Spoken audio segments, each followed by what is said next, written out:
RDTDaily.com presents a Tarabuster with comedian Tara Devlin. All right. Hello, everybody. Just diving in. Sorry I'm late, as usual, but if you're listening on audio only on the podcast on Sundays, on Progressive Voices, it doesn't matter if I'm late because you're listening on your own time. All right. Thank you. We meet here every Friday evening. This is our regularly scheduled Friday gathering at youtube.com/C for channel/Tarabuster. And come on over and hang out in the greatest chat room in American history. I swear to God, there will be people there. And it's been a little rough for the past couple of weeks with the scheduling of the show. But thankfully, I've been able to keep our Friday gathering. I don't think I've missed it, actually, in years. Since I missed Friday once when Tara Jr. was sick. Because I had to take him to the vet. It was emergency. But other than that, I think it's been, well, knock on wood, it's been a few years. So I'll be here every Friday evening at 8:30-ish p.m. Eastern Standard Time, and I hope you'll join us. All right, let me just check and see if we're coming through. Okay, sounds good. I don't know where everybody is. Usually people start filling into the chat room, so there's nobody there at the moment. Hopefully they'll show up. I don't know. It's kind of tough. All right. I just want to say before we get going, if you can become a patron, that helps keep the show going and growing. Please do at patreon.com/Tara Devlin. And also, thanks to Charlie from APS Radio News, one of the long-standing supporters, patrons of the show, keeping the show going and growing. APS Radio News is his website, and it's an aggregate of media, other media, independent media voices. So check that out. Charlie's a great guy, animal lover, humanitarian, good person. We need about 1 million more of him, but he's definitely unique. So I really appreciate everything you do for the show and for me, Charlie. So thank you so much. And thank you, everyone else. Thank you, patrons. Okay, let's see. Where are we going to begin? I don't know where everybody is. Usually there's people in the chat room. There's nobody in there right now. I'm wondering if everything's running properly. It's a little bit weird. It's weird, which is what I named the show. Weird. And that's what I wanted to talk about because today, actually, we did the show last night. And there were a few things that I put off because I just couldn't get to it. I wanted to talk about this Elon Musk interview that happened. I don't know. I mean, we could start there.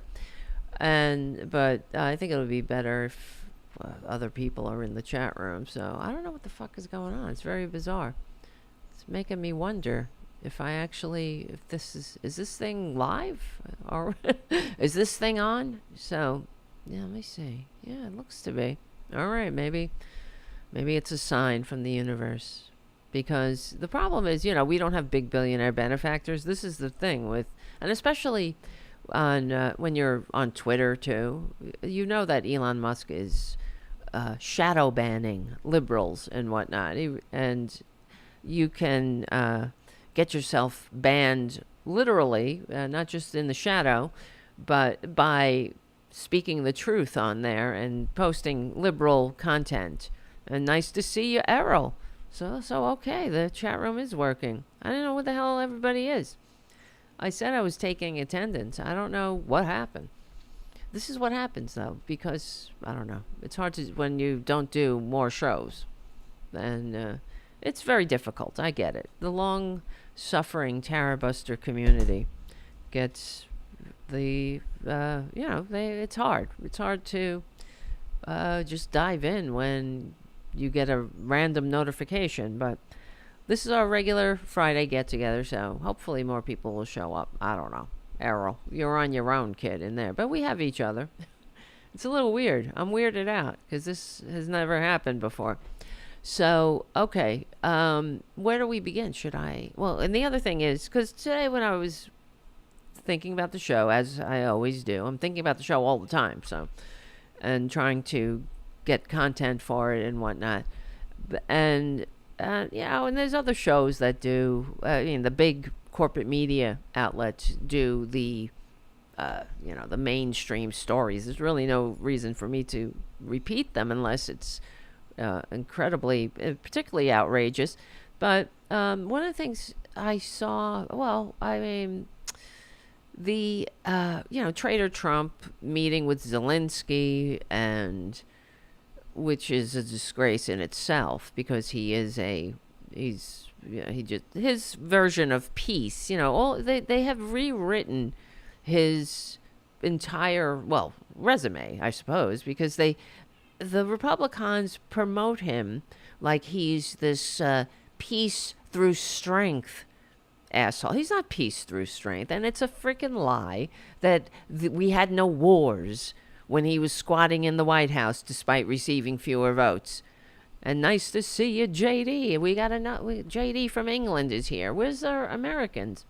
I don't know. I'm bugging out, JD. Usually when I start the show, the chat room fills up, and now it's sparsely attended.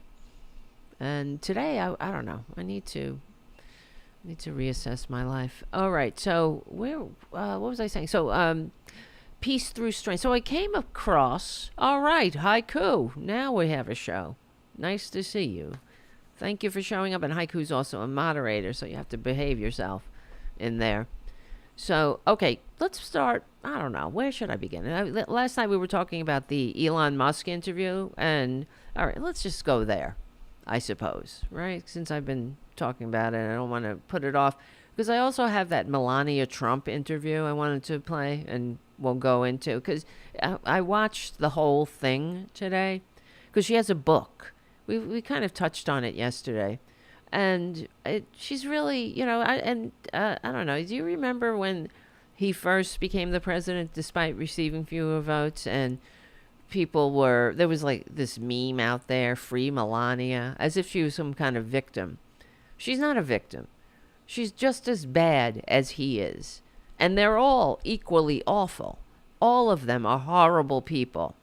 And that you have to be horrible to be in the Trump cult. And the other thing, actually, before I get into the Elon Musk thing, there's a hurricane in Florida right now, and it's it's pretty devastating. I think let me see how many there's been 40 people have lost their lives, millions without power, and right on cue, Republicans are, if you go on Twitter, you'll see them blaming Democrats.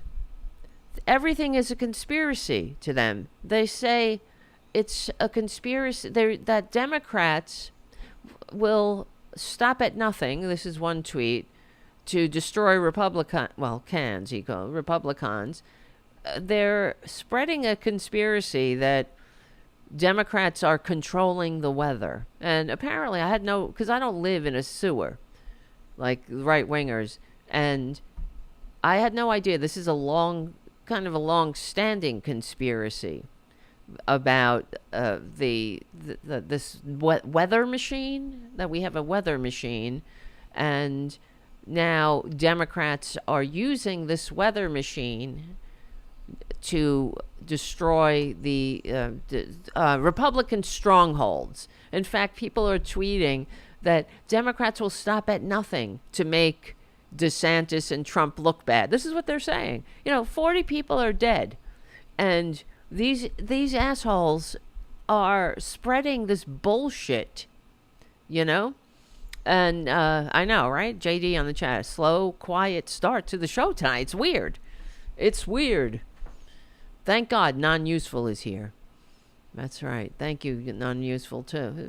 I don't know what the hell's going on. It made me feel kind of bad when I first started the show.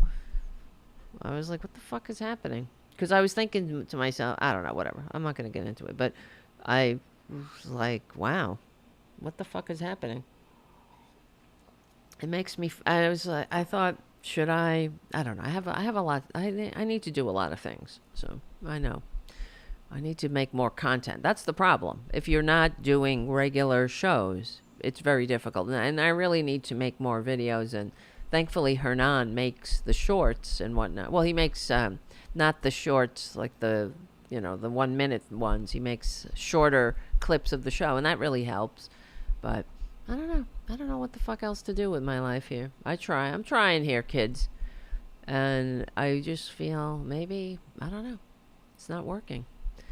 Maybe it isn't working. But I like doing the show. I like it. I like hanging out with you guys. I get a little frustrated because I do scream for help into the wind with liberals. And, being on Progressive Voices, I thought would help. But it's nobody helps. Let's put it that way. All right, hello. Let's stop. We'll be right back. Come on back. Whatever. All right. Yeah, this is Tara Devil and unapologetic liberal talk. If you can keep it, right? It's a republic if you can keep it. It's the independent liberal media if you can keep it. We'll see. We'll see what happens. I'm not getting any younger, but the Republicans are spreading these conspiracy theories, and really it's the sign of a dying civilization. Actually, it's really it's a breakdown of the society.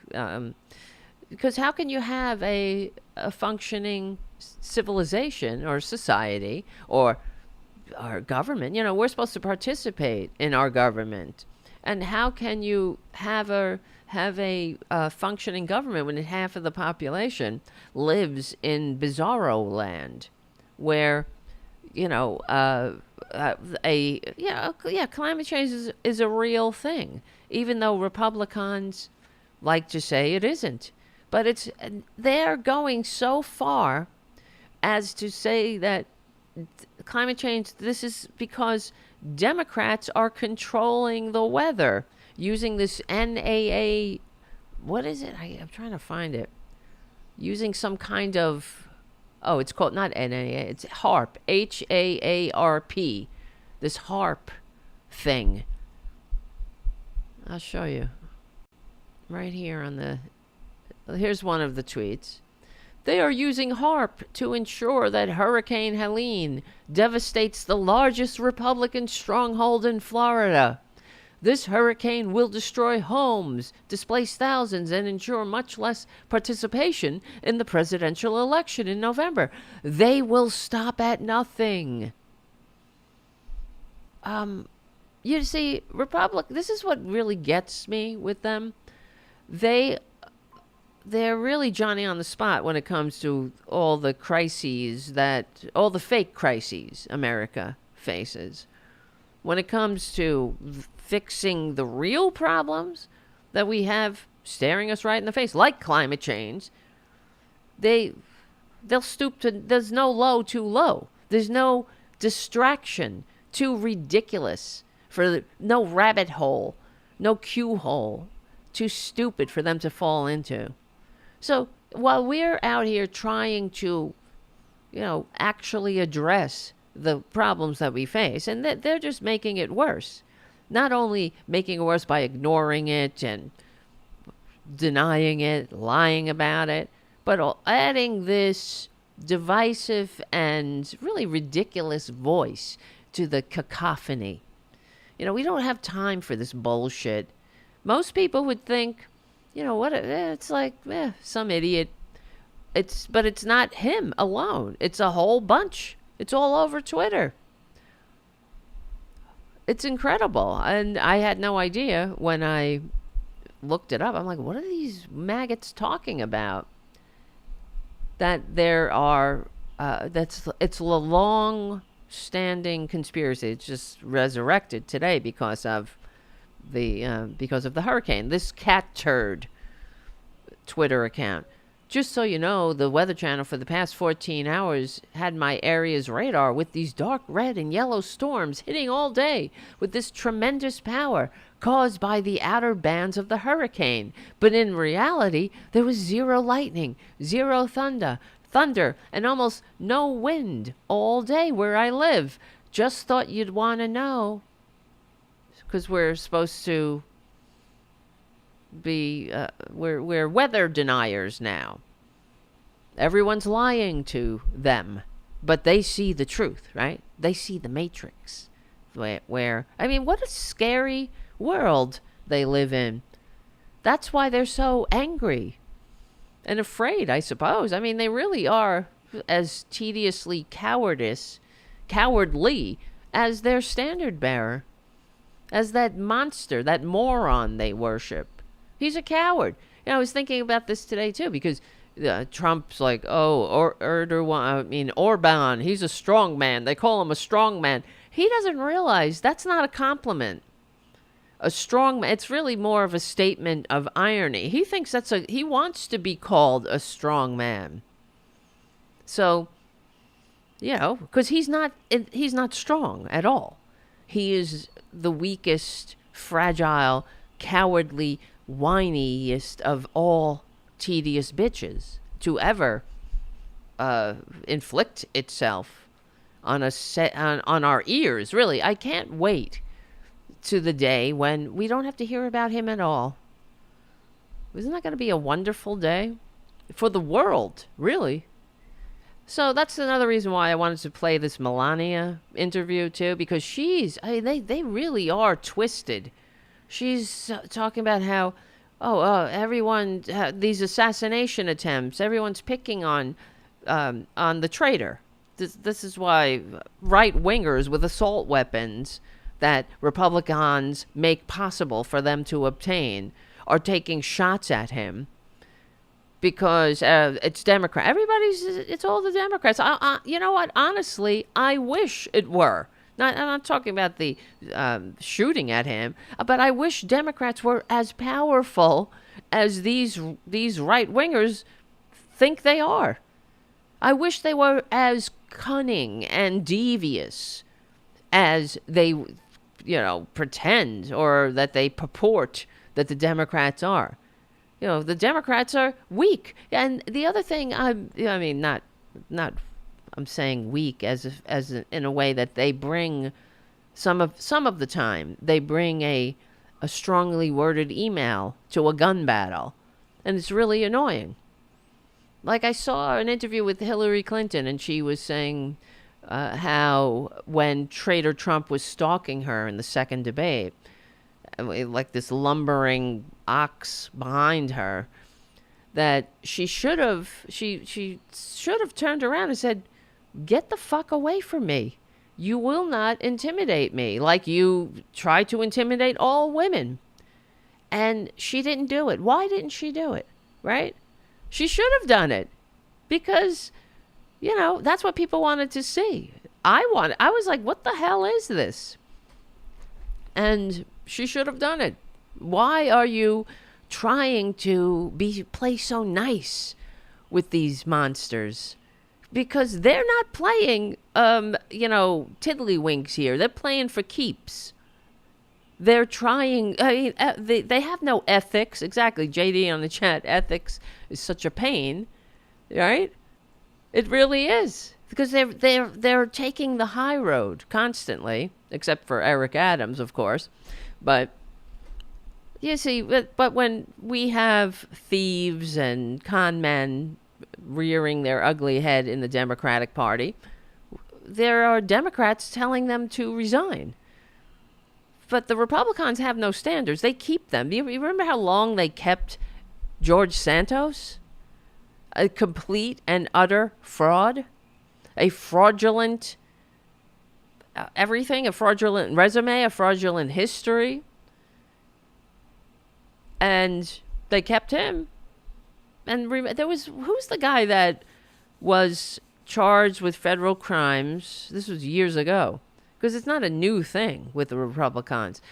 And then when he returned to the House after, I think he was, I don't know, was he convicted of some sexual deviance or something? But when he returned to, his Republican, whatever, when he returned to wherever the hell he was, they were all gathering, they gave him a standing ovation? Who the hell was that? I can't remember. Hold on. Come on back. That was a long time ago. I think it was during George W. Bush. Yeah, and George Santos, he's going to jail. That'll be fun. Hopefully, Trader Trump will go to jail too. Be right behind him. We'll make room. But there's, as far as these there were these other tweets. See, here's another one. HARP conspiracy theories. From this is the mysterious program, supposedly, that controls the weather. Blamed for everything from loss of flight MH370 to the polar vortex. But they're very, I mean, they're sick. These are sick people. They're weirdos. They're absolutely weirdos, and they believe everything that comes out of their mouths, and it's really sad. And did you see, before I get into the other video, the Elon Musk, you're gonna really vomit when you see this video, because it's proof that billionaires shouldn't exist. But here's Roseanne Barr. I just want to play this because speaking of weirdos. You know they eat babies. That is not bullshit. What happened to her? True. So it's not just the dogs and the cats, not just the pets.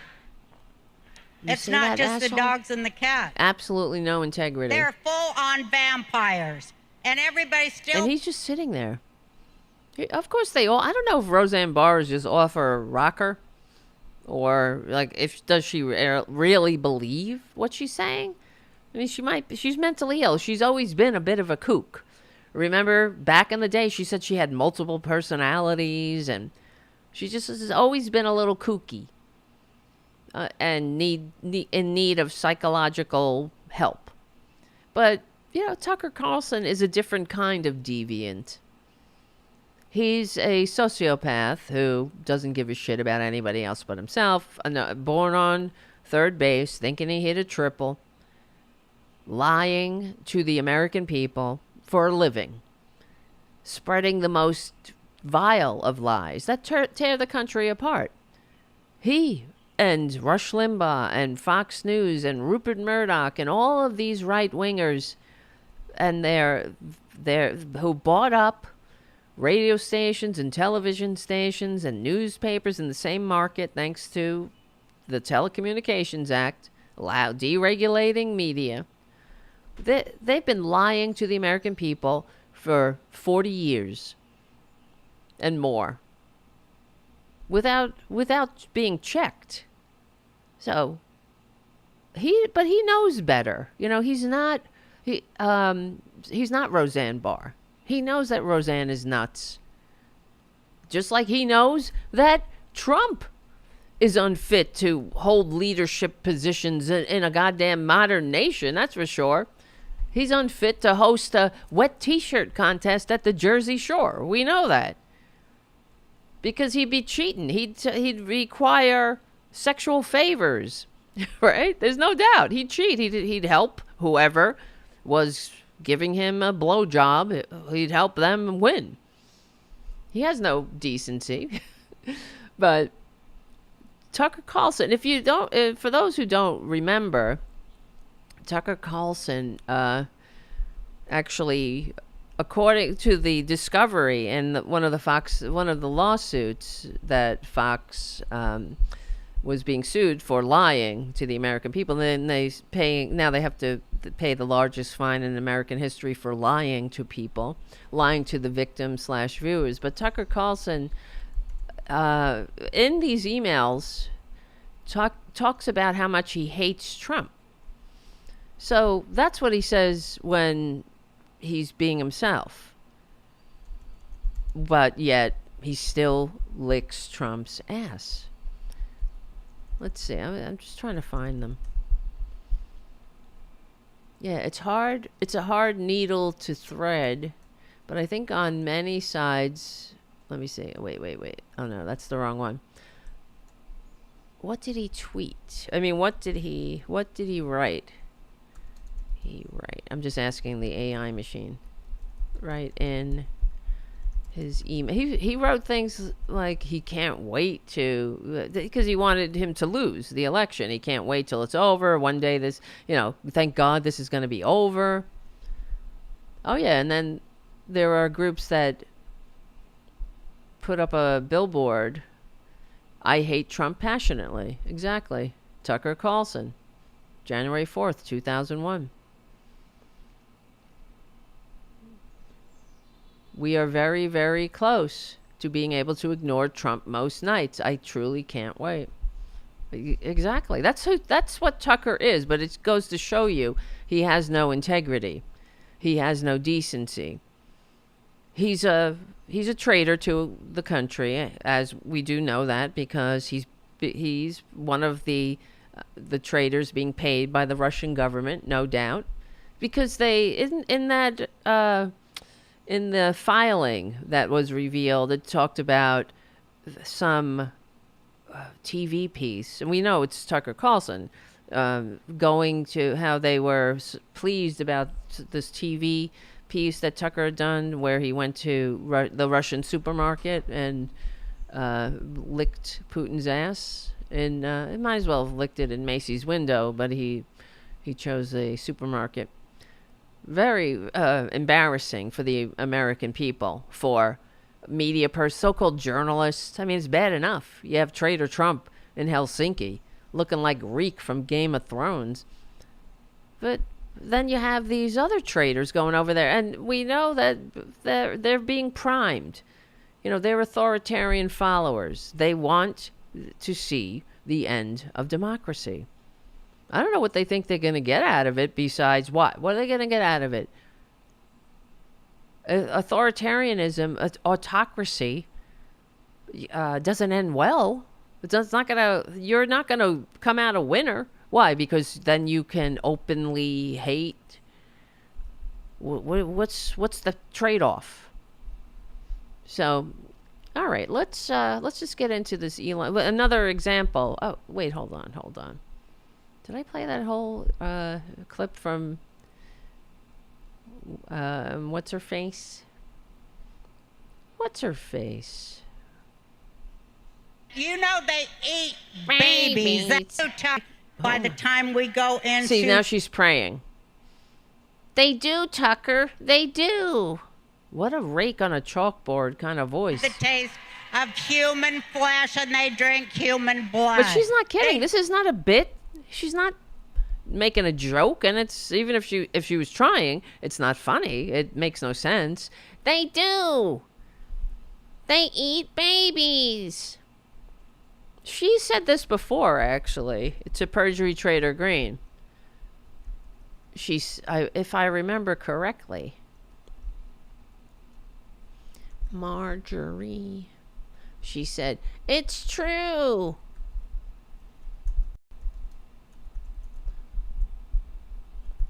They eat. She was telling them, and then Marjorie Taylor Greene said, I got to get back on cue. I'm missing it all. Missing all the good stuff on cue. Yeah. These are the leaders we have in this country. These are the people who lead us down into Dante's Inferno. So. By the time we go into... See, it cuts to her praying. She's praying. For Trump, everybody. that he will open up everybody's eyes and they will stop pretending to be asleep.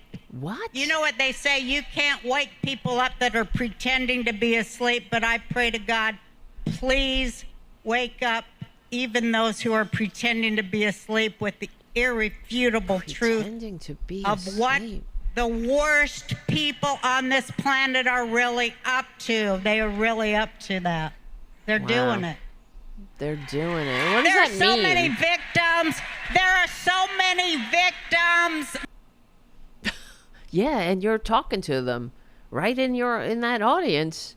Victims of this propaganda. They rob them of their serenity, their peace, their sanity, and sometimes even their lives. That's the result of Republican policies and the Republican propaganda. So, and just like Roseanne, if these are the people that you're attracting to your campaign, tell me where there's a comparable Democratic celebrity like that goes out there talking about, I mean, spreading these absolute lies. It really is right out of Joseph Goebbels. You know, if you're going to lie, make it an outrageous lie by its mere unbelievableness that people will believe it. Because who would lie about something like that? It has to be true. It's so outrageous. It's so unfathomable. So I guess it's got to be true.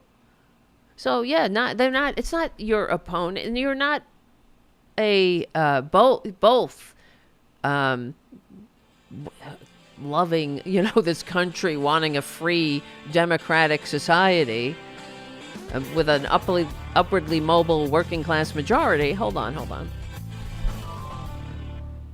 You're not just both parties want a economically vibrant, upwardly mobile working class majority and have different ideas how to get there. One's a little bit more conservative, the other is a little bit more progressive, but you're both rowing the boat in the same direction. That's not what we see in today's Republican Party. No way. I mean, that's why they are the Republican Party. They're not the Republican Party anymore. This is not Lincoln's Republican Party. It's certainly not Eisenhower's Republican Party. They would be appalled, and they would be out of the Republican Party. You realize that, especially Eisenhower. You know what traitor Trump would do to Eisenhower? What he would call him? A loser, stupid, just... Right? Like everybody else, like all of the cabinet members, those who actually have accomplishments, the General Milley, all these generals that saw traitor Trump and came out against him. He's unfit. Rex Tillerson, his Secretary of State, calling him a fucking moron, is the quote. All of these people, like him, love him. Yeah, and I had to say, when I listened to General Milley, and they eviscerated him, I respected him more. Because he said, I want to understand. I've read Marx. I've read all of these books that you're railing against. Because you want to understand. It doesn't mean, just because you read a book, it just means you're educated. You're curious. You're intellectually curious. And if you're going to be a general making strategy and sending people into perhaps their cold early graves, shouldn't you be well-read and well-rounded and intellectually curious? But they eviscerate him. And we know how, what's that? Mad Dog, right? Mad Dog Mattis. Another general who says Trump is unfit. But he only had Mad Dog Mattis in his cabinet because they called him Mad Dog Mattis. That's all that matters to him. These stupid nicknames. Mad Dog, because he wants to be a mad dog, just like he wants to be a strong man when he's the weakest, babiest man-child. And that's why I don't know if you noticed or if you saw, I can't talk. They're flipping out. Republicans, right-wingers, fascists, Nazis, all of them. They're the same thing, right? They're flipping out about George Soros he bought a 40% stake in a media company, and the Republicans are just, they're losing it. He doesn't have a majority stake, but he's playing. I mean, we were talking about this a little bit yesterday. That's how you have to do it. But he doesn't have if you have 40%, you don't have a majority stake. You can't really, you're not the final say in what goes on or what programming. But they're terrified. They're terrified of Americans getting any other point of view when they've been shoving this filth this divisive filth down the empty heads of the American people for years. And you know how nefarious and it really, I don't know, I'm struggling for a word. Less, I don't, is it less than evil? No. It's really the definition of evil to take this country that you pretend to love and make sure, because this country is unique. We are a nation of immigrants. It's the only country that is founded on an idea, not history of bloodlines or whatever. This is the fundamental, it is who we are, the diversity. If you're not a Native American, you came from somewhere else. That makes America unique. And that is our essential, that is our essence. Being the world's, everyone from the world is here. And of course, Republicans hate that. But to take that nation of immigrants, this diverse nation of immigrants that has a troubling racist ass history of Jim Crow and purposely dividing people along racial lines, a history of slavery, of course, Jim Crow, so much so that the Nazis looked to the Jim Crow laws for their Nuremberg laws. It was the inspiration. And that in itself is absolutely disgraceful. I know we like to tell ourselves we were, and all, the good guys. World War II that was the good war, we're the good guys. But there's a gray area there too. Because in the segregated army and military in general, when the troops of color, let's say, or with darker pigment, went overseas, they were flabbergasted, like being treated like human beings. They could go to any store they wanted. There was no division along racial lines. And I think in some ways that helped spur along the, the civil rights movement, of course. But this is the truth about our history, and we have to confront it. There's nothing, wrong. I'm not saying there's nothing wrong. There is something. I'm saying there's nothing wrong with talking about it. We have to. That's our obligation that we have to each other if we want to move forward and make a more perfect union. But Republicans, they don't want to talk. They want the cartoon version of American history. And that in itself is nefarious. It's divisive. Of course, it's deliberate. And it's indicative of the fact that they don't have our best interests at heart. Because if you want this country to succeed, we have to get to the point where we rectify our racist history. And it has to be discussed. We have to confront it. We have to. There's nothing wrong with trying to move on together. Truth and reconciliation. You don't do that by dismissing the pain, the American experience of others. Not everybody has the same American experience, and this is something that is unfathomable to right-wingers. The fact that we have to. They've written laws and passed laws in Florida about DEI that you can't critical race theory. We know remember that bullshit. Oh my God. Every 3 months, 4 months, 5 months, we cycle through these bullshit that Republicans stir up about, diversity and inclusion, critical race theory, as if it was being taught in kindergarten, and we know that's not the case. They stirred up all this bullshit constantly. all this divisive bullshit. And they wrote laws in Florida, one of the stipulations that you couldn't talk about subjects that made anybody feel bad. What the fuck? And these are the ones that are like, they want to be a strong man. They want their traitor Trump as a strong man. They're fuck your feelings. The fuck your feelings crowd. Right? And I was telling you about watching those sovereign citizen videos. I watched the sovereign citizen video maybe last week or so. It was, where some Trumpanzee was drunk on the water.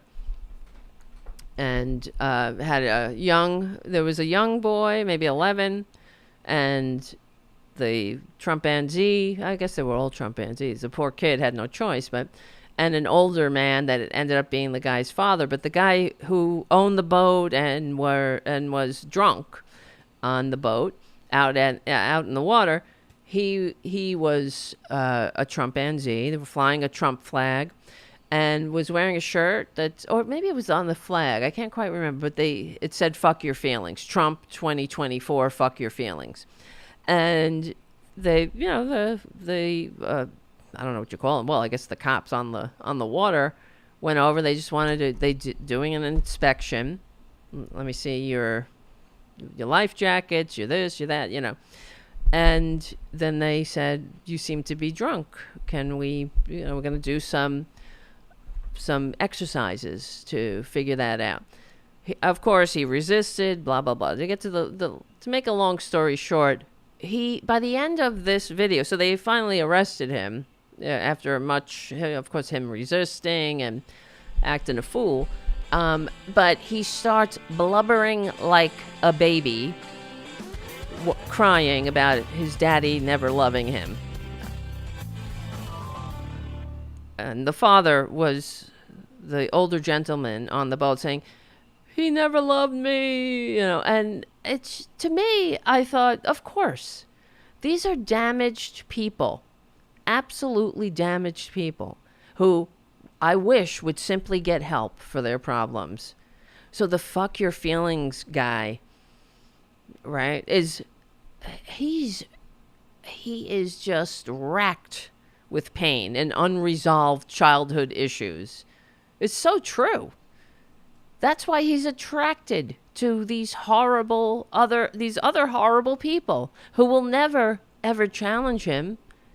They'll cultivate his anger. They'll agree with him, but give him a couple of drinks and a reason, and he'll be blubbering like an idiot, crying about his daddy. Get help, honey. It's very sad. Why are you so angry? Fuck your feelings. Exactly. The tear factory time for the fuck your feelings guy. And the cops on the boat were trying to talk to him, and they were being very nice to him, and they're saying, it's okay. But he was really clearly in need of some psychotherapy, quick. And he's like, "I wouldn't piss on my father if he was on fire," because he abandoned me and he was never there for me. How do you go from fuck your feelings to that in a matter of maybe 20 minutes? Because that's what's there. That's what's right under the surface. And they need help. It's like these Trumpanzees. They simply need help. Why else would you be so ugly all the time? And speaking of needing help, okay, so I just want to play this friggin' Elon Musk video, because he's a disgusting waste of human DNA. He's not a genius. We've done this before. He is not, in no sense of the word is he a genius. He's another trust fund brat. His daddy gave him money, and he's been grifting his entire life trying to pretend that he's a genius. It's all marketing. Like Trader Trump, who's not he's not a deal maker. I'm so sick of him going on about fucking deal making. He sucks at making deals. Everything he touches turns to shit. But Elon Musk was on Saturday Night Live. He hosted I can't talk. Saturday. That's why I'm saying it slow. Saturday Night Live. You know me. All right. So he hosted SNL, I'll say. That's easier. And he's at some event. He's got a captive audience. What's really annoying, besides the whole thing, he's annoying. He's a horrible person. And I can't wait for the day when we don't have to deal with him either. But, I don't know. He's really the poster child for Eisenhower's top marginal tax rate of 90%. And the reason there should be no billionaires. Right-wingers love him, because they're authoritarian followers. But really Elon Musk is like a supervillain or something. In the movie, he's not on the side of the good guys. He is, he's right out of some Marvel movie where he's not, he's trying to rule the world. But he's very, they're very immature. That's the other thing. If you're supposed to be a genius, why do you have time for spreading anti-Semitic memes online and retweeting the conspiracy theories? You think you would be engaged in more intellectual pursuits. But this is Elon Musk regaling an audience. I don't know why they're fucking even there. I don't know why they're listening to him. But he's telling them about when he hosted Saturday Night Live, and then he thought that when they all got together with the writers that they were just going to shoot the shit. Like he was a writer now. He's a comedy writer. And let's listen to his contribution. So one of the things that I think everyone's been sort of wondering this whole time is Saturday Night Live actually live? Like live, or do they have like a delay? He's so or boring. Like just in case, there's already he's boring. He's boring as fuck. And the fact that this is the way he talks very slowly, it's just absolutely indicative of the fact that he loves to hear his own voice. And he really thinks that everybody is interested in what he has to say. Is it live? Is it live or is it live? Like everyone's thinking about that. Is it really live? Is it live? No one cares. This is not a thing, Elon. Wardrobe malfunction or something like that. Wardrobe like malfunction. Truly 5-second delay. What's really going on? Whatever. But there's a way to test this. Right. We came up with a way. There's a way to test this. And listen to the idiots. Which is, we don't tell them what's going on. Agreeing with him. I walk on and says, this is the script. I'll throw it on the ground. We're going to find out tonight, right now, if Saturday Night Live is actually live. And the way it only took him 2 minutes to continually say, "Is it live? Is it live? Is it real live? Live?" Like that's it's too much of a setup. But okay, he's boring. That's the bottom line. He's boring. He's uninteresting. He's not a creative person. He has money. That's it. He surrounded himself with people who have more ability than he does. That's for sure. And then he controls them. That's all. He's not a genius. And then he sues the companies that he buys into, and he gets his name put on the founding documents as co-founder. And then he goes about trying to get the other people who actually founded the company. He goes around trying to get their names off the documents. It's like right out of the Politburo. That's what he does. He's not a genius. You don't see, or you wouldn't see Stephen Hawking or any other actual genius behaving like this. But listen, it gets... That we're going to do this is I'm going to take my out. So what he said, because they bleeped it, I'm going to take my cock out. That's what he says. They cut it out. And look, and the woman in the audience is aghast. And why are they laughing? This is funny? This is fun. Exactly. Ed on the chat says, at least Bill Gates is smart. It's true. But you don't see him doing that. You don't see him talking like this, like a child. Everyone wants to see your dick? No.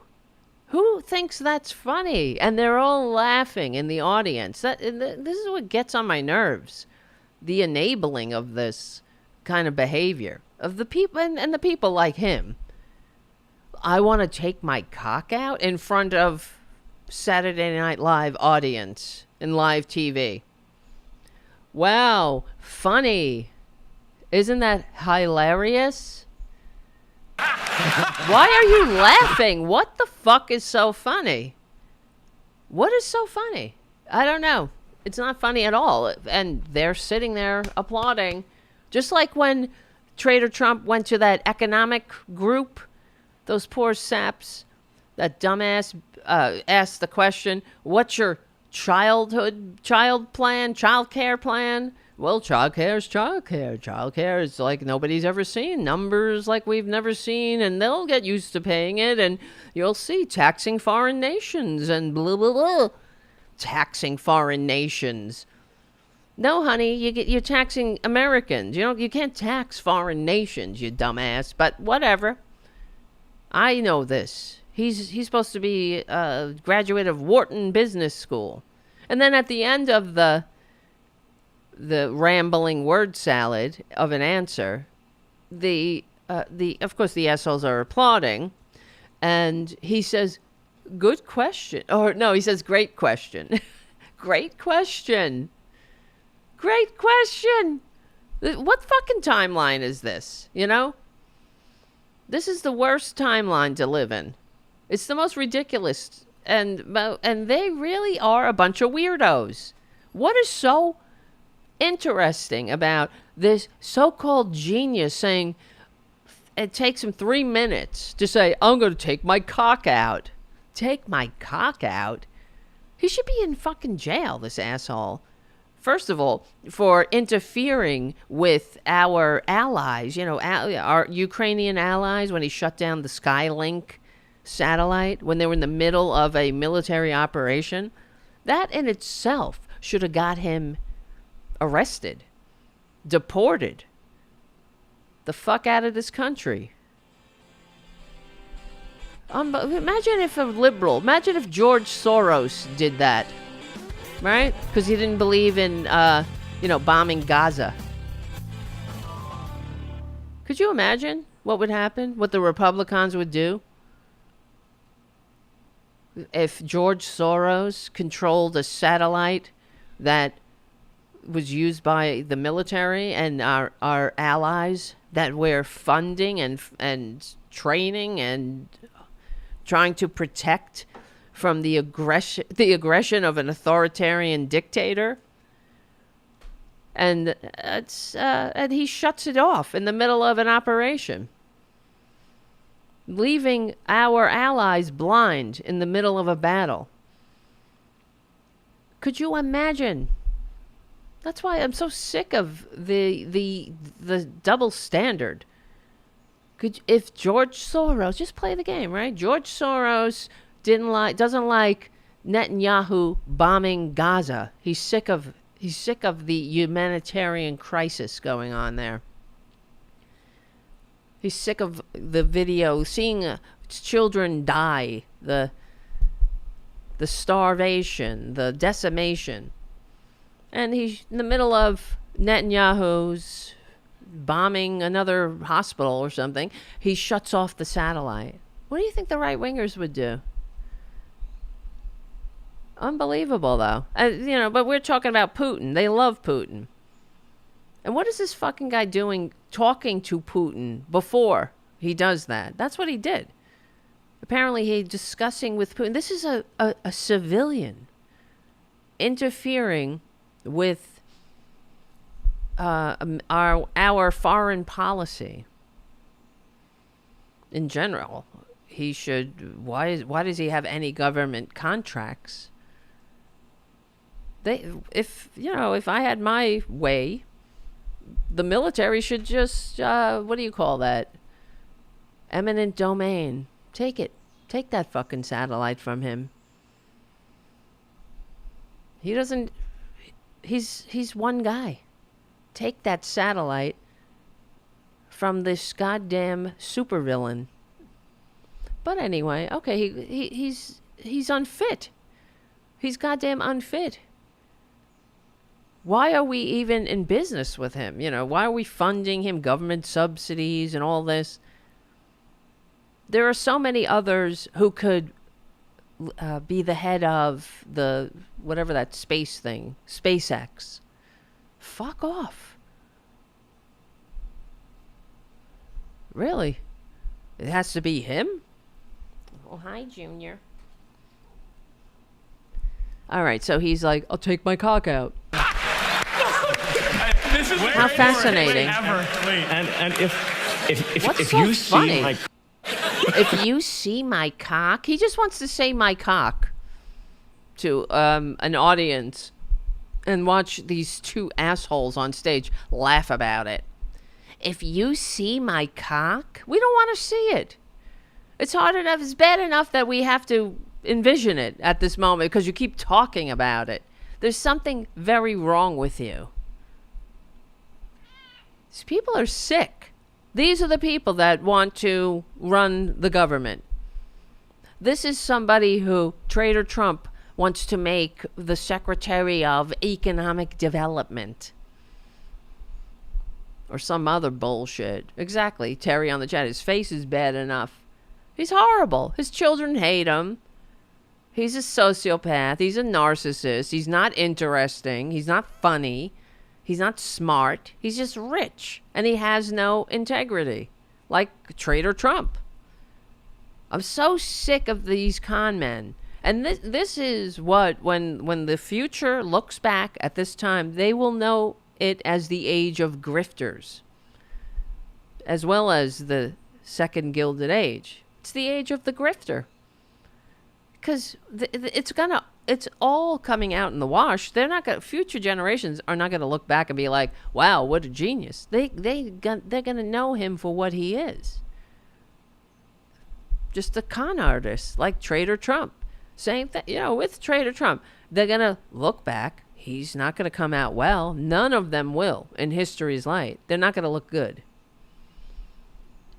History will not be kind to the Republican Party and Trader Trump. They're not going to be like, he's this great businessman just tried to save America. He was all he was doing was making America great again. He was the best of all businessmen. Very successful, very highly successful, very well respected.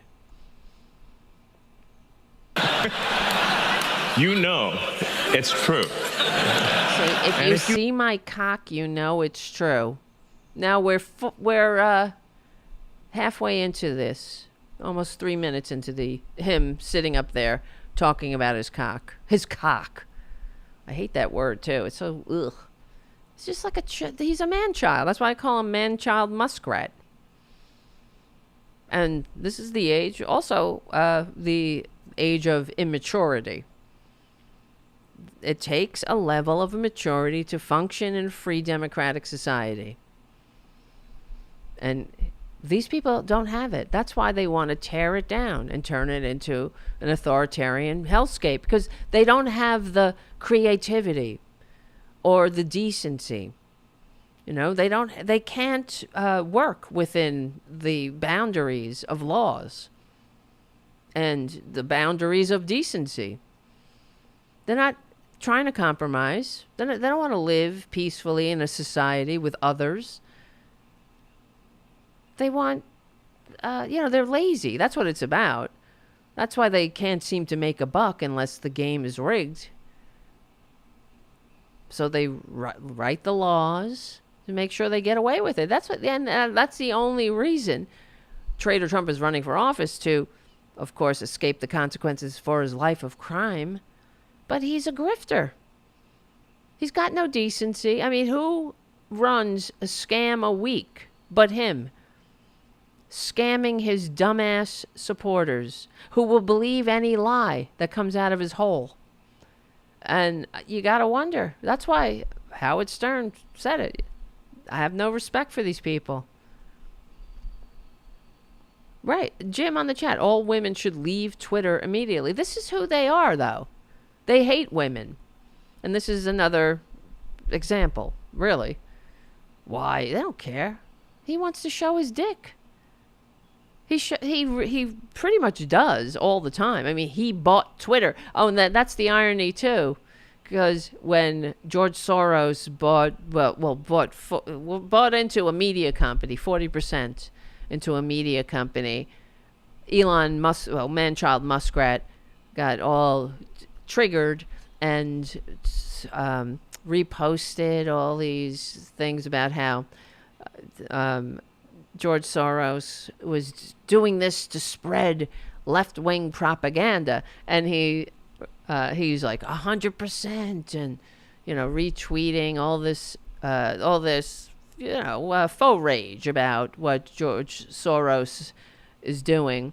Meanwhile, he bought Twitter because he was triggered by having to be decent to trans people. There were standards. Nazis couldn't simply spread their bile without, when you're in the public square.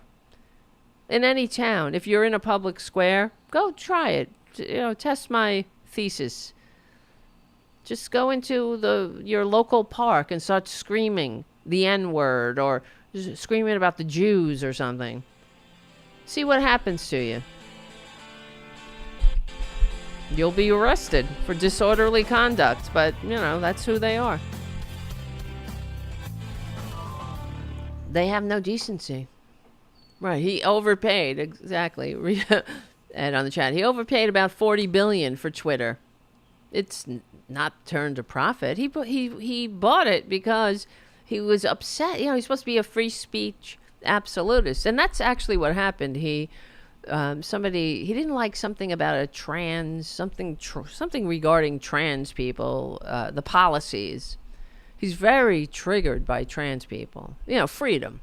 The freedom to live an authentic life. He hates that. And he has a child who's trans who hates his guts.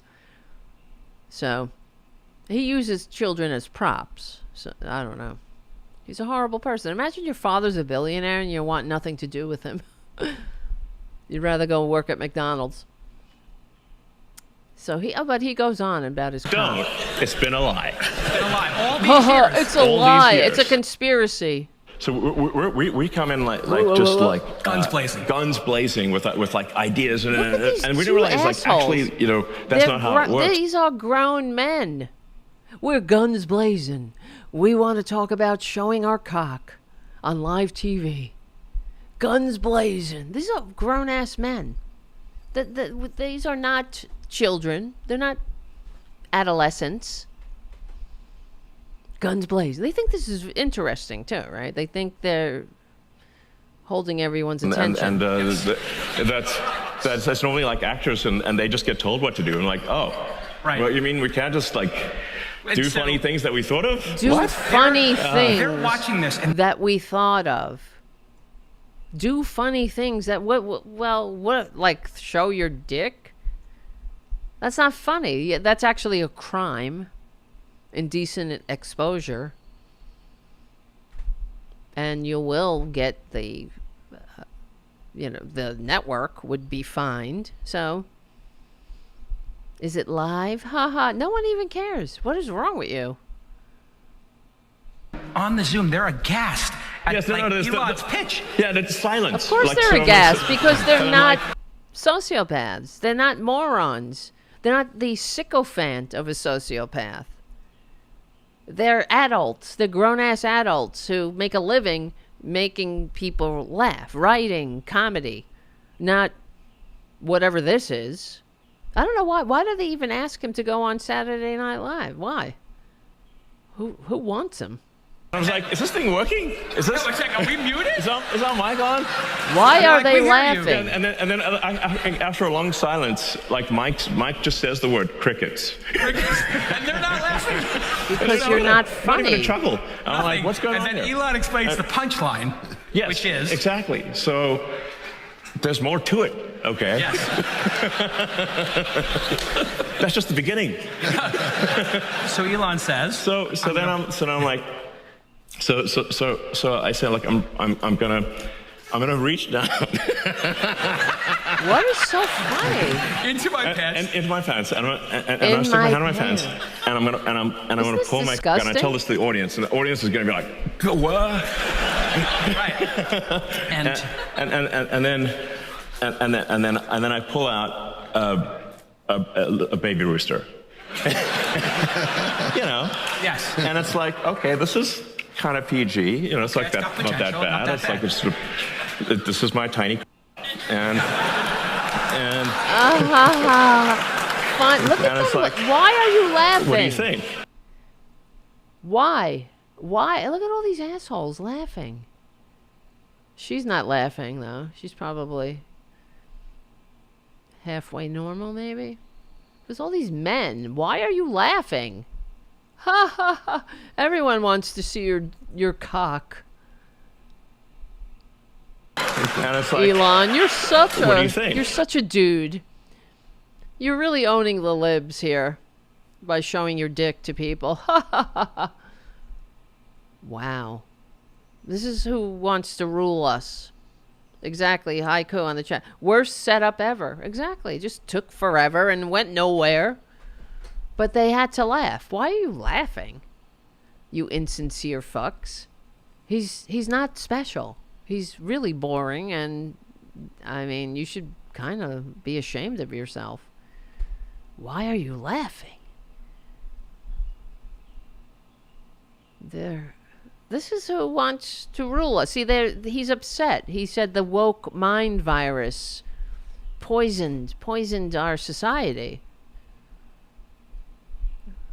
That's who says he's the critic. He's critiquing our society.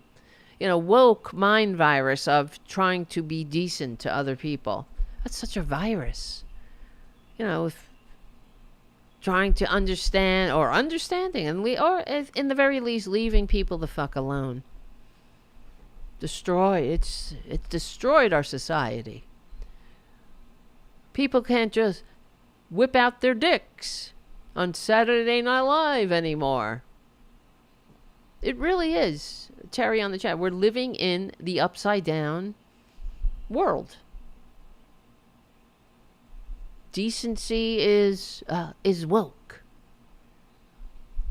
I'm so sick of them because they have no decency. They don't want to even try to be decent. Oh, libs. Owning the libs. It's unbelievable. It's like this guy. Who's that disgusting Republican? What did he say? Well, there's so many to choose from. Which one? There's the one who was saying all these horrible things about Haitians. Let me see. Oh, that was Rep Higgins. Yeah, this guy, of course, you know, the Republican standard bearer and the vice president nominee are really just attacking Ohio. They are domestic terrorists, basically, attacking their own constituents, the people they pretend to represent and are pretending to want to, you know, make America great. And so they're attacking Haitians. And these are people who are here legally. And they're causing chaos, fear, making just turning everything upside down and everything, unsafe for these people. And they don't care how much they're costing their community too, just by the bottom line. bomb threats and evacuations and shutting things down and not having some kind of festival that they always have, some nice little fair that you do with your community. They had to cancel it because of these Republican domestic terrorists lying. But so then, Republicans, they only pile on. They never kick up, or they always kick down. They always beat down with people who are powerless and vulnerable. So Higgins posted, this was not too long, a couple of days ago or whatever. Maybe it was yesterday. He posted on Elon Musk's disgusting Nazi hole that he, all these horrible things about Haitian immigrants, calling Haiti the nastiest country in the Western Hemisphere, referring to Haitians as wild and gangsters. Yeah, this is right out of Goebbels. Told the Haitian immigrants to get their ass out of our country. Who the fuck is he? Raise your hand if you'd rather live next door to a Haitian immigrant than a Trumpanzee. Anyone? I see all the hands up. Who would rather live next to Higgins or a Haitian immigrant? Higgins' comments were, of course, condemned. And people said that it's beneath the dignity of a member of Congress. Not anymore. Not anymore. They have no dignity on that side of the aisle. This is how they behave. This is all they got. They think this is tough talk, right? This is tough. He's acting tough. He's telling it like it is. Libs. You don't like it? Oh, you drink your tears. Here I am. I'm drinking them. Right? That's how they act. Beneath the dignity. Of course, Hakeem Jeffries called it vile, racist, and he's the one who said it was beneath the dignity of a member of the House of Representatives. Not anymore. What they have to say, they really need to point it out. This is not both sides. This is how Republicans roll now. It's it. This is what we got. You undecided voters out there, shame on you. Right? Shame on you. This is what you're voting for. You're in league with Nazis and the KKK. They thank you for your service. Well, Putin thanks you for your service, too. And I never understood how, of course, the corporate media sucks. Yeah, when they're interviewing these undecideds, why don't they remind them, this is a dream team endorsed by the American Nazi Party and the KKK. So didn't your mother tell you want to know somebody, look at their friends? Know them by the company they keep? So the post came in response to an AP story about the Haitian nonprofit group filing a complaint against Trader Trump and his chameleon sidekick for making false claims about migrants. And they won't stop. They haven't stopped, as we heard in the Roseanne clip when Tucker Carlson, Trader Tucker, Tuckyo Rose, says, and as well as the cats and dogs, they're drinking blood. So he deletes it and then they asked, I don't know if you saw this. This is who they are, though. They asked Mike Johnson what he thought about Higgins, his quote. Any comment on the tweet that Clay Higgins put out today about Haitians? I heard about that on the floor just now as well. Clay Higgins is a dear friend of mine and a colleague from Louisiana, and a very frank and outspoken person. He's also a very principled man. Is that principles? Where? He's a principled man, frank and outspoken. That's frank. Calling Haitians wild and gangsters and telling them to get their ass out of our country. You know what, Higgins? You get your fucking ass out of our country. You get your ass out of our country, Higgins. We don't want you here. You're poisoning the blood of our nation with this horrible racist drivel that's beneath the dignity of a member of the House of Representatives that isn't a Republican. It's beneath the dignity of human beings. These people don't learn. They don't care to learn from history, much less reality. They make it up as they go because they're horrible. If any other time, let's go back into the 20th century, 1930s Germany. What do you think? You think they'd be on the side of the resistance? These would be the collaborators.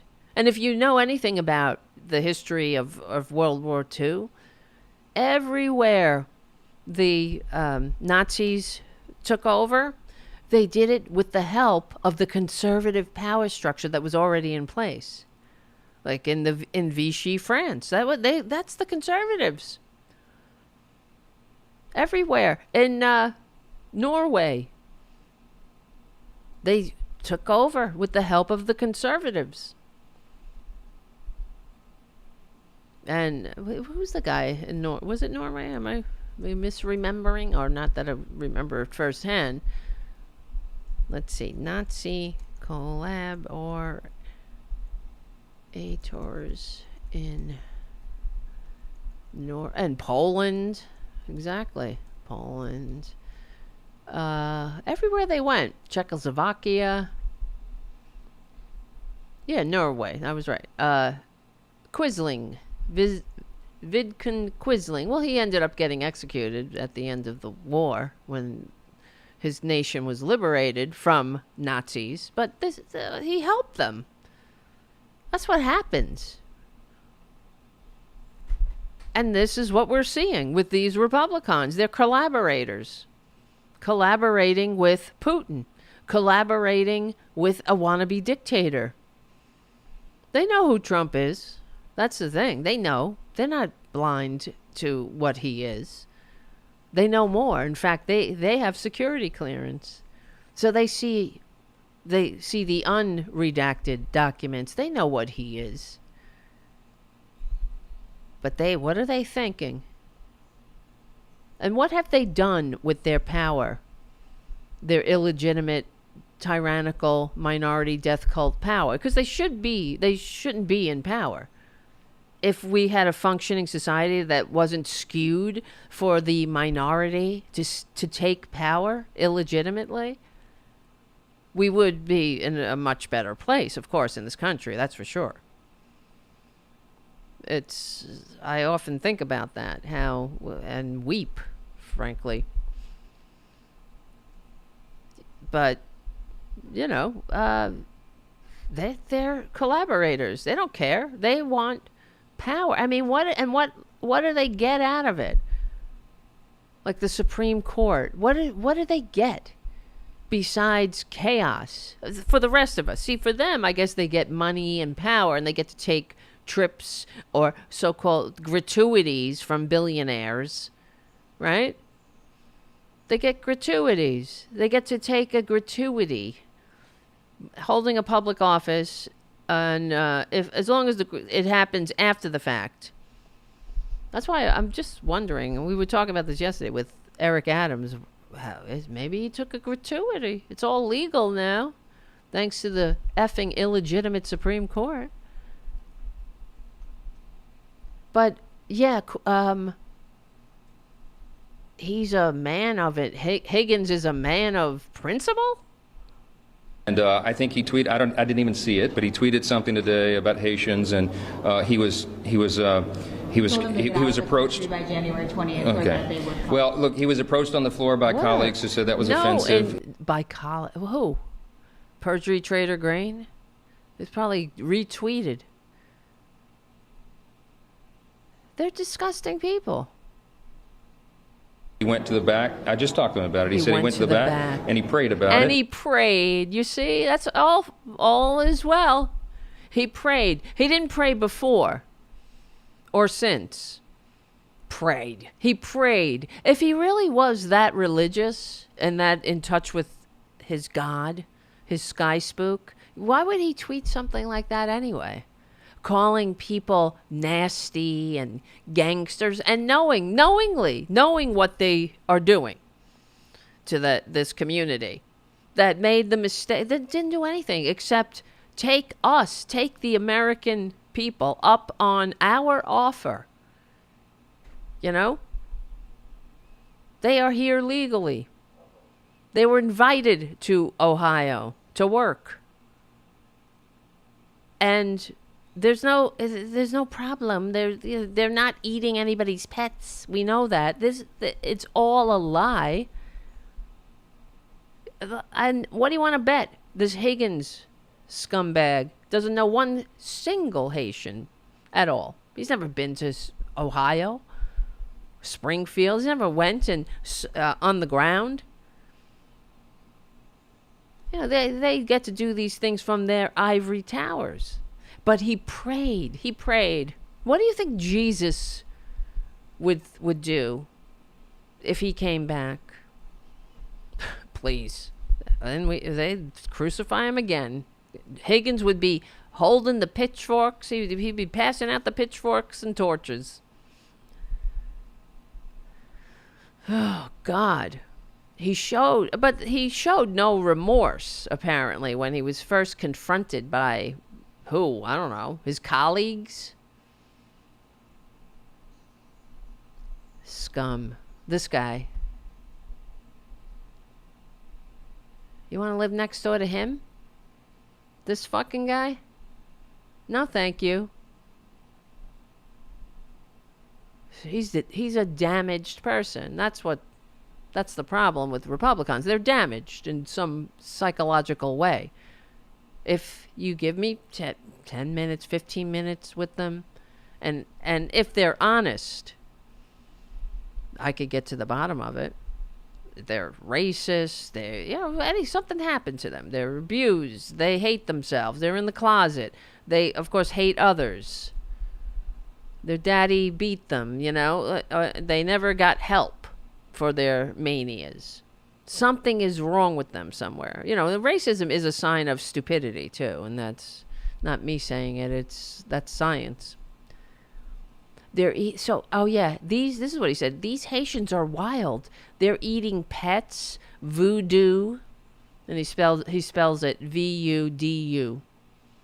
Okay? I rest my case. Nastiest country in the Western Hemisphere. Cults. This is a maggot. Cults. Gangsters.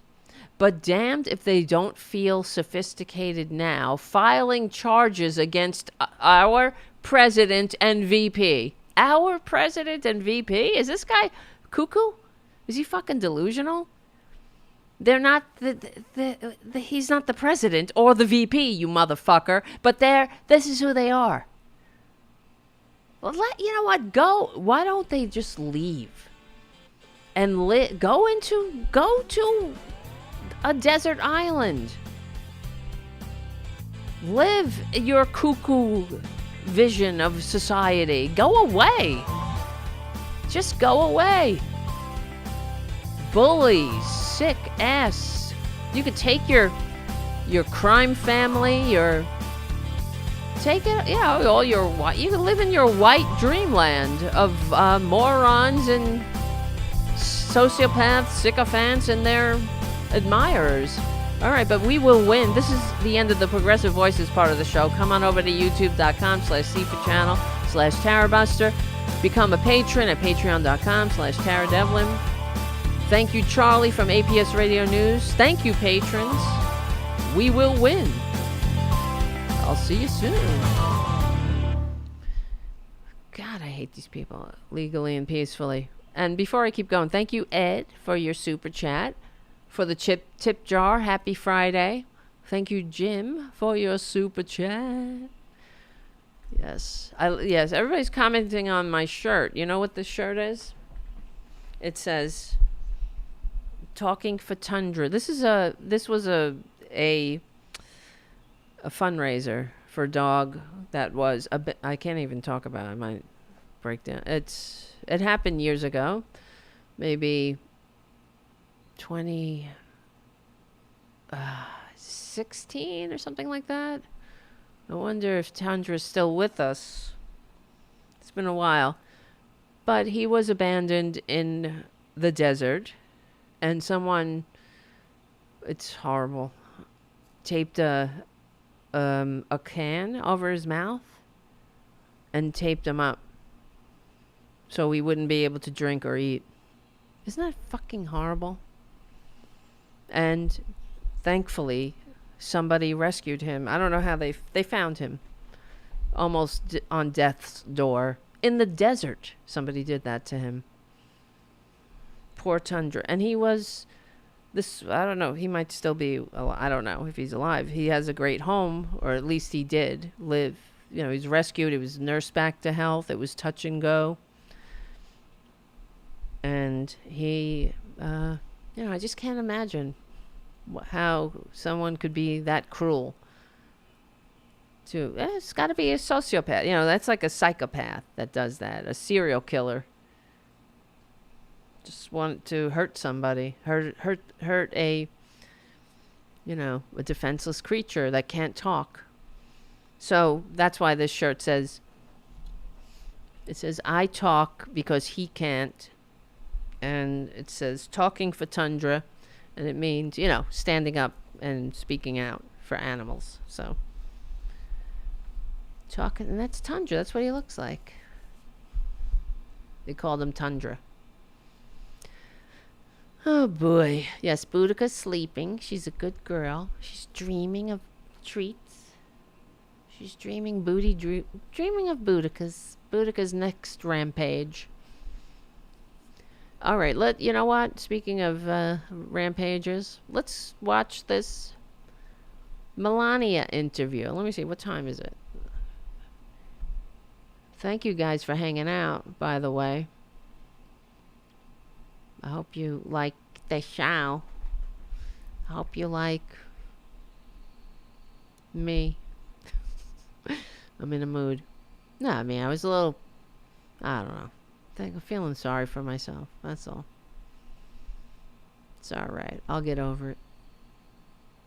Feeling sorry for me. Wah, wah. I sound like, well, I don't sound like Trump, but thank God. Oh, wait. Oh, here we go. For a second, I thought the file was corrupt. All right. So Melania has a book that she didn't write, and she's doing the rounds. All right. In a Fox and Friends exclusive, Melania Trump is setting the record straight on her life, her family, and the election that's coming up. She lays it all out in a new memoir called Melania, set to hit the shelves next month. So we were able to sit down with the former First Lady. I wanted all black, like my soul. Because she's another one, you know, not creative, Melania. No, why? Why is it black? Why is the cover black, Melania? Because you're full of shit. That's what it says to me when I look at that. You won't learn shit. You won't learn a goddamn thing reading this book. You'll be just as unaware of who this person is as you were before you read the book, or and after you read the book. Why can't I talk? Right? That's what it says. It doesn't say, it's nothing inviting. Melania. Black. Just a black pit. Black hole. It's like Trump's black hole of need and greed. That's what it reminds me of. Just bottomless black hole. Bringing nothing. You see, they don't bring light to a situation. They don't bring light to the country. They bring darkness, metaphorically. They bring, and literally sometimes, right? Because they suck at anything. It was Infrastructure Week was a joke until Joe Biden and Kamala Harris. Melania. Does this make you want to read this book? This looks like 1984. The cover of 1984. It might as well be. Oh, you're so inviting, Melania. Exactly, Trucker John. It's the same color as her heart. It is. She sucks too, okay? I don't care that back in the day, it used to annoy me when Trader Trump first squatted in the White House despite receiving fewer votes, how they'd say, free Melania was a thing, as if she was some kind of victim being human trafficked. No, honey, she's a volunteer.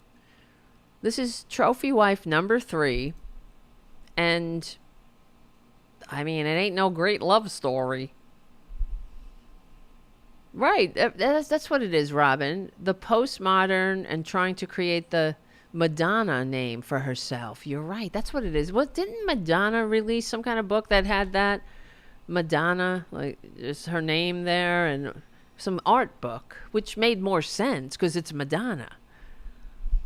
Melania, what the fuck are you? You suck, Melania. You wrecked the beautiful rose garden in the White House. She just tore everything down. This beautiful rose garden that I think it was Jackie Kennedy planted this beautiful rose garden, and she turned it into like a paved gravel pit where any Republican could drag their dog or puppy and murder. Let's see. Melania destroyed the rose garden. Let's see. That she did. That she did. We'll get back to that in a second. Yes, it says Melania's Trader Trump's trophy wife number 3. Renovation of the White House rose garden sparked significant controversy and debate. In 2020, Trader Trump's trophy wife number 3 oversaw a major redesign of the rose garden, like no one asked her to do. Like nobody's ever seen. Nobody wanted you to do that. That's the thing about these Republicans, too. I'm so sick of them. Like, they're always like, everyone wanted us to send women to die in back alleys. Everyone wanted us to cause chaos and rip women of their rights, or even make orphans out of young children. Everyone wanted us to do it. No one wanted you to overturn Roe v. Wade. No one a minority did, a tyrannical minority that lacks any kind of ability to function in a democratic society. They want a theocracy. Yeah. But that's not everybody. That's the minority. Nobody wanted you to give full immunity to a goddamn president. Nobody said that. Every single legal scholar said no until this corrupt and illegitimate Supreme Court gave him immunity. No one wanted you to tell, I don't know, like everything. Let Trump get away with his crimes. No one. And no one was asking Melania to fucking destroy the rose garden. It's like Trader Trump. He has this mythos, right? He's a great businessman. He's a successful businessman. And Melania thinks she's some kind of artist. She's not. As we can see, we have the proof. Unbelievable. I wonder did they restore it? Look, see what she did to it? Nice, beautiful. Flowers, colorful. Then what? What's this? This is a path. This is something you don't stop and look and say, oh, how pretty. You want to get from A to B. You pay no attention to it. Oh, beautiful. Melania. I think Jill Biden restored it, if I'm not wrong.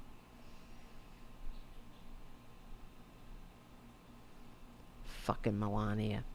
All right, let's keep going.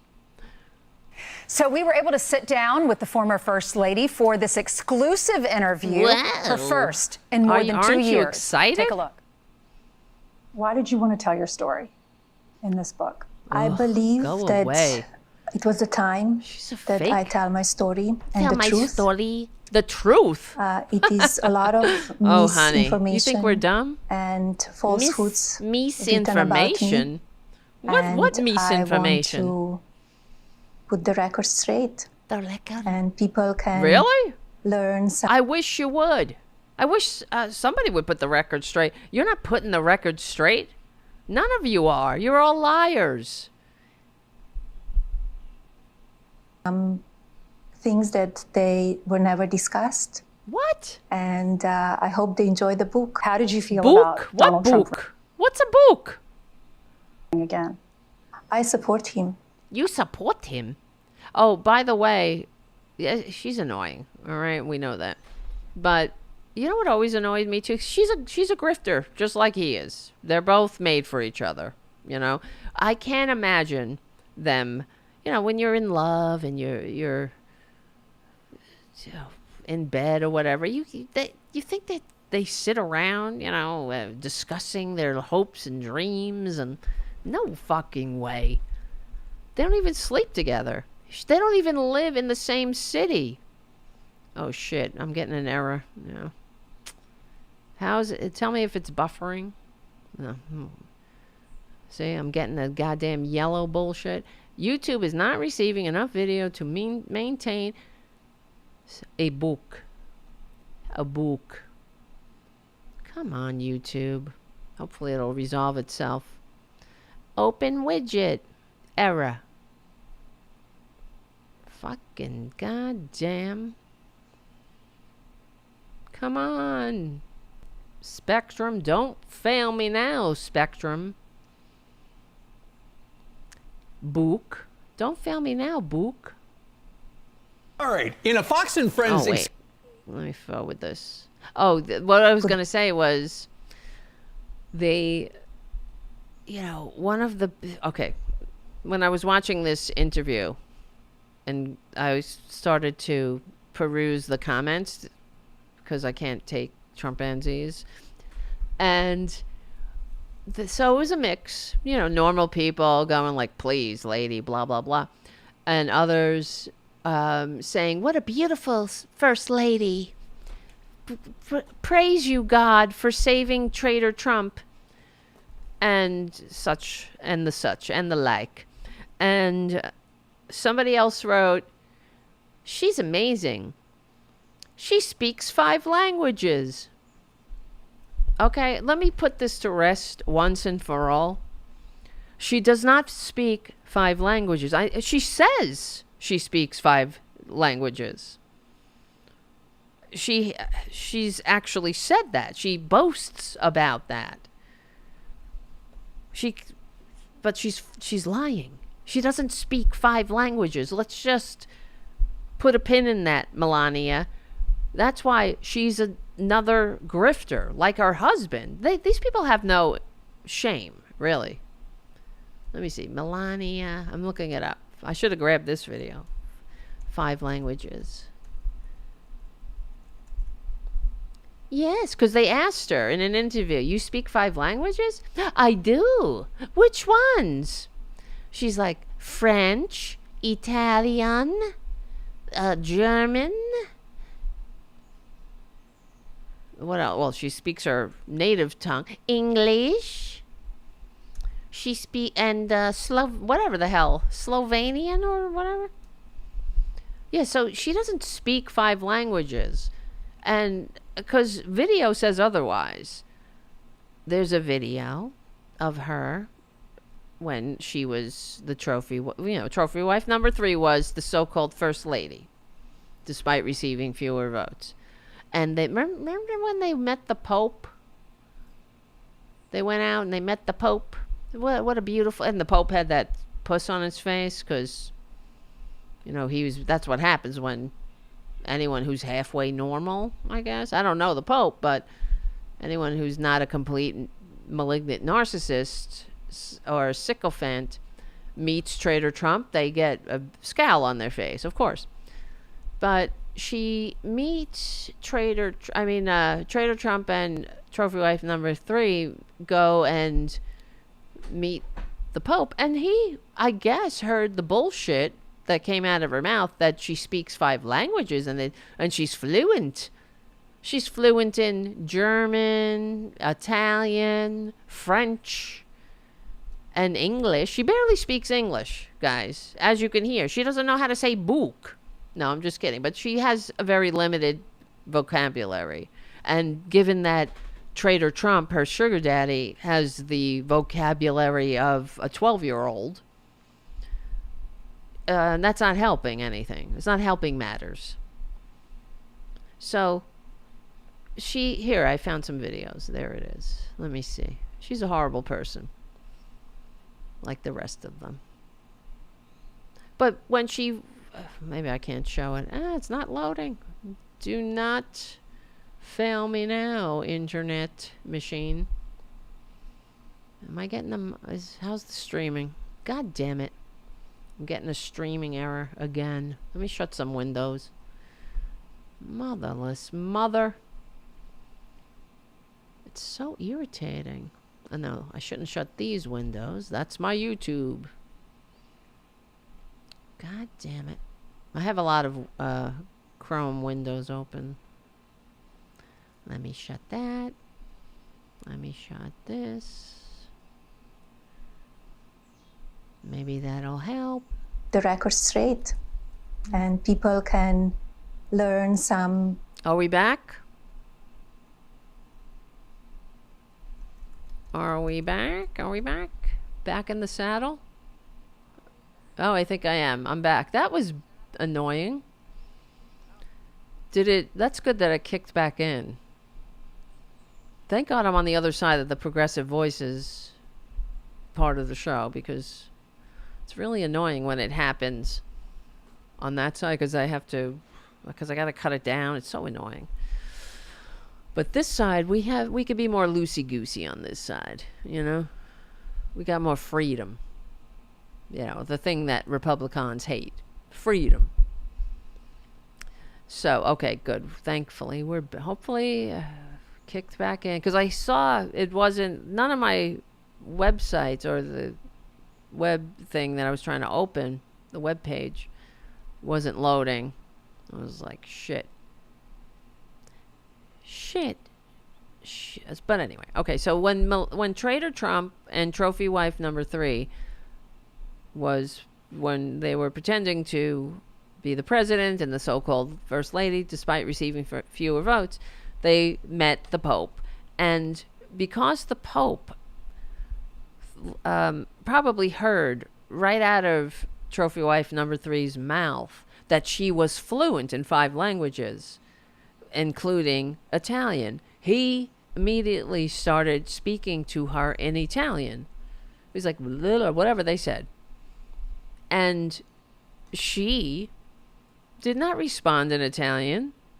She looked at her translator, and he translated. And then she responded to the Pope in English.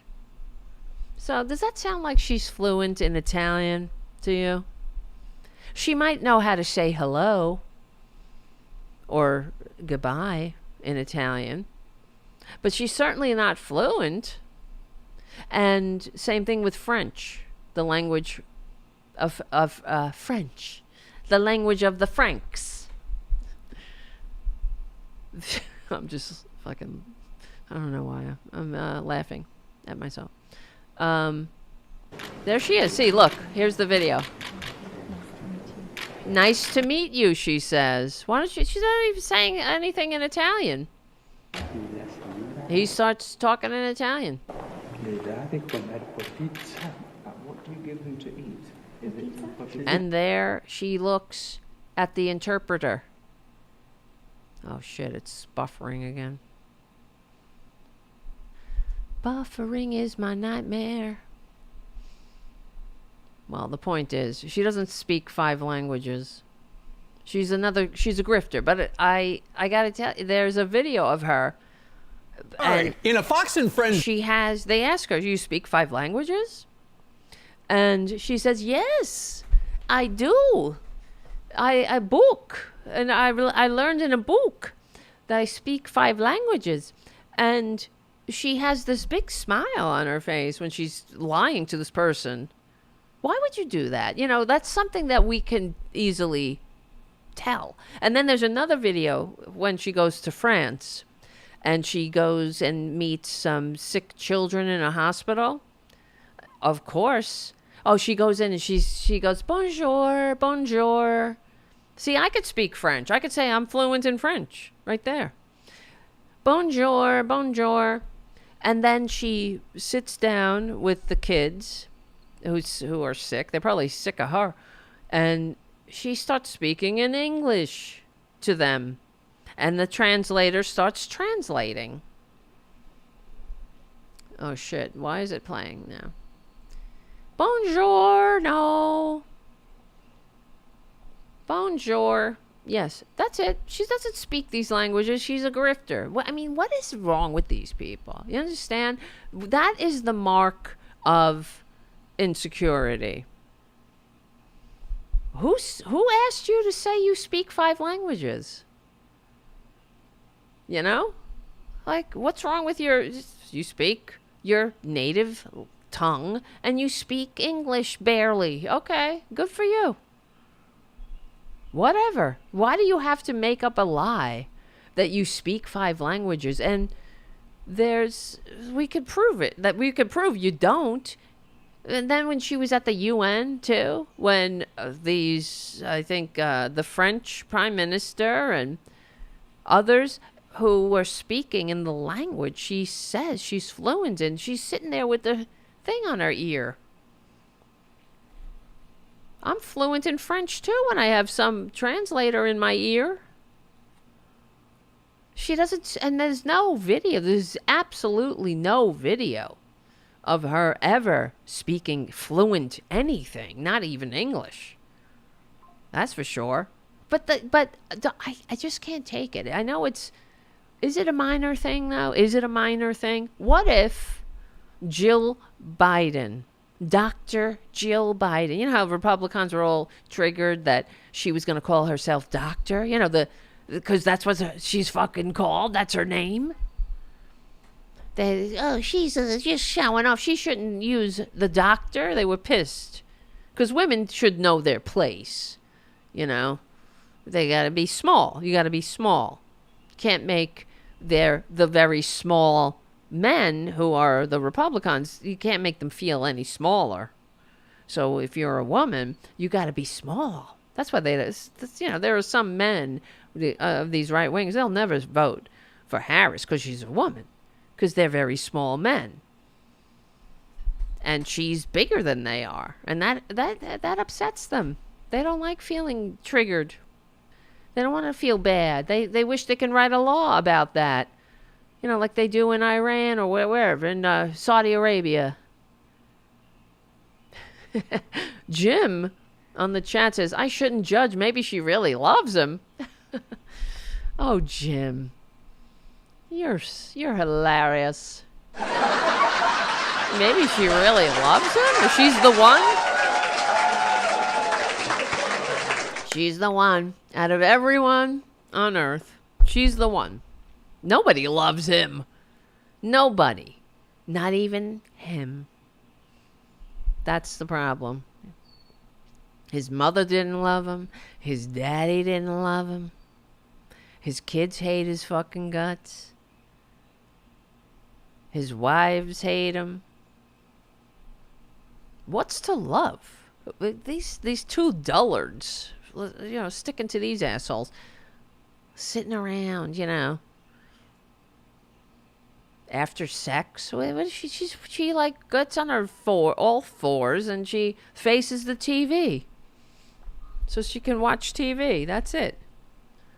And then it's over, and he goes about his business, and she continues doing whatever, tweeting or whatever. She probably takes a fucking shower. That's for sure. Like Jodie Foster in The Accused. Or, yeah, was that The Accused? Oh, really, she runs out of the room. Or the shower is more like Meryl Streep in, what's that movie where she gets contaminated by a nuclear radioactive whatever. You know, Silkwood. And they scrub her down. But come on, like this whole thing, and then of course the right wingers, they repeat this lie all the time, and you know the dumbasses who are commenting in the YouTube site. She speaks 5 languages, isn't that great? What the fuck is wrong with you? How much do you have to hate yourself to constantly be so easily duped? There's no evidence. She does not speak 5 languages. In fact, quite the contrary. She barely speaks. She speaks English. She speaks her own language, and she barely speaks English. So let's stop playing along, you know? And the corporate media will play along. They just take them at their word, like Trader Trump's ear. And she talks about this, too, which is really annoying. Exclusive. Melania Trump is setting the record straight on her life, her family, and the election that's coming up. She lays it all out in a new memoir called Melania, set to hit the shelves next month. So we were able to sit down with the former First Lady for this exclusive. I tell my story and the truth. The truth? It is a lot of misinformation and falsehoods. Well, give us the falsehoods. Don't just say there's falsehoods. What is a fucking falsehood? Which one? Name one. There's so many. Pick one. What's a falsehood? Give us one. This is another thing that so irritates me about right-wingers in general and the corporate media. Of course, we'll never expect fake Fox News to push back or even ask a follow-up question.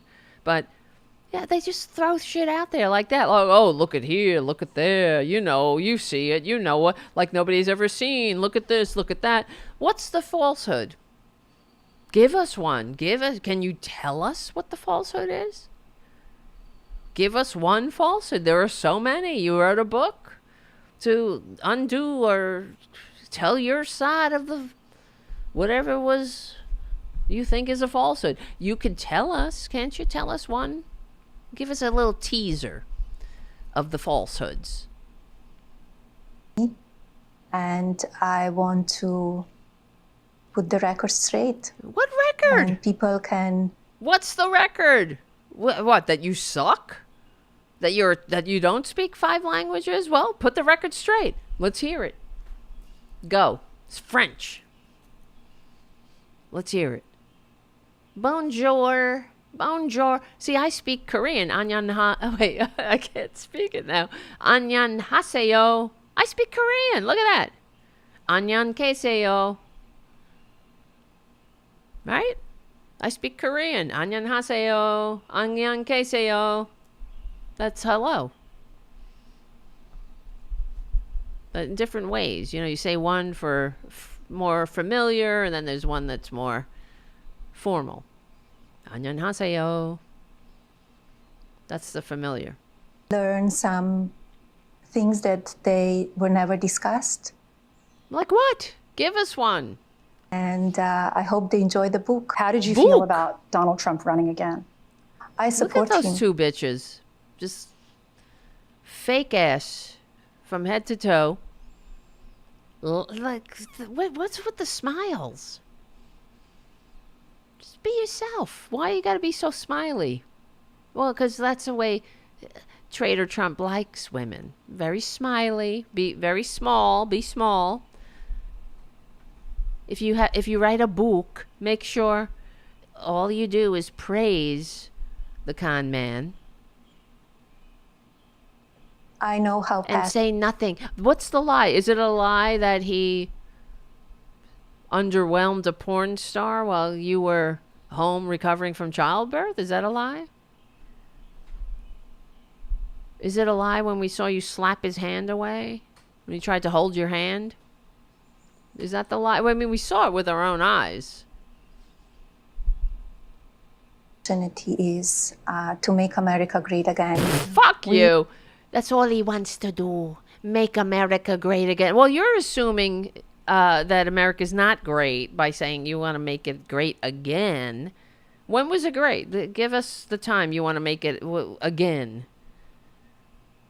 Why don't you go back to wherever the hell you came from then? It's such a shithole here. He just wants to make America great again by terrorizing immigrant communities with lies. Just want, the more bomb threats, the greater. The more defecation and urination in the halls of the Capitol, the better. The greater. The greater we can get. When I have classified documents in my bathroom, the greater. Saw you backstage at the RNC. Do Why you want are to talk you about why you smiling so decided not fakely? to Why come out didn't on stage and give? Why didn't you come out on stage and give a speech at the RNC? Well, because Michelle Obama didn't write one. She didn't give a speech. Well, she did, but I didn't get it in time to steal it. Speech like you did in 2016. Remember how she stole the speech from Michelle Obama? That's what they do. That's not a first either. Because they have no creativity. And that's why they hate liberals. They hate normal people. It's envy. That's all it is. They so want to be accepted by the A-listers, right? The A-listers in Hollywood.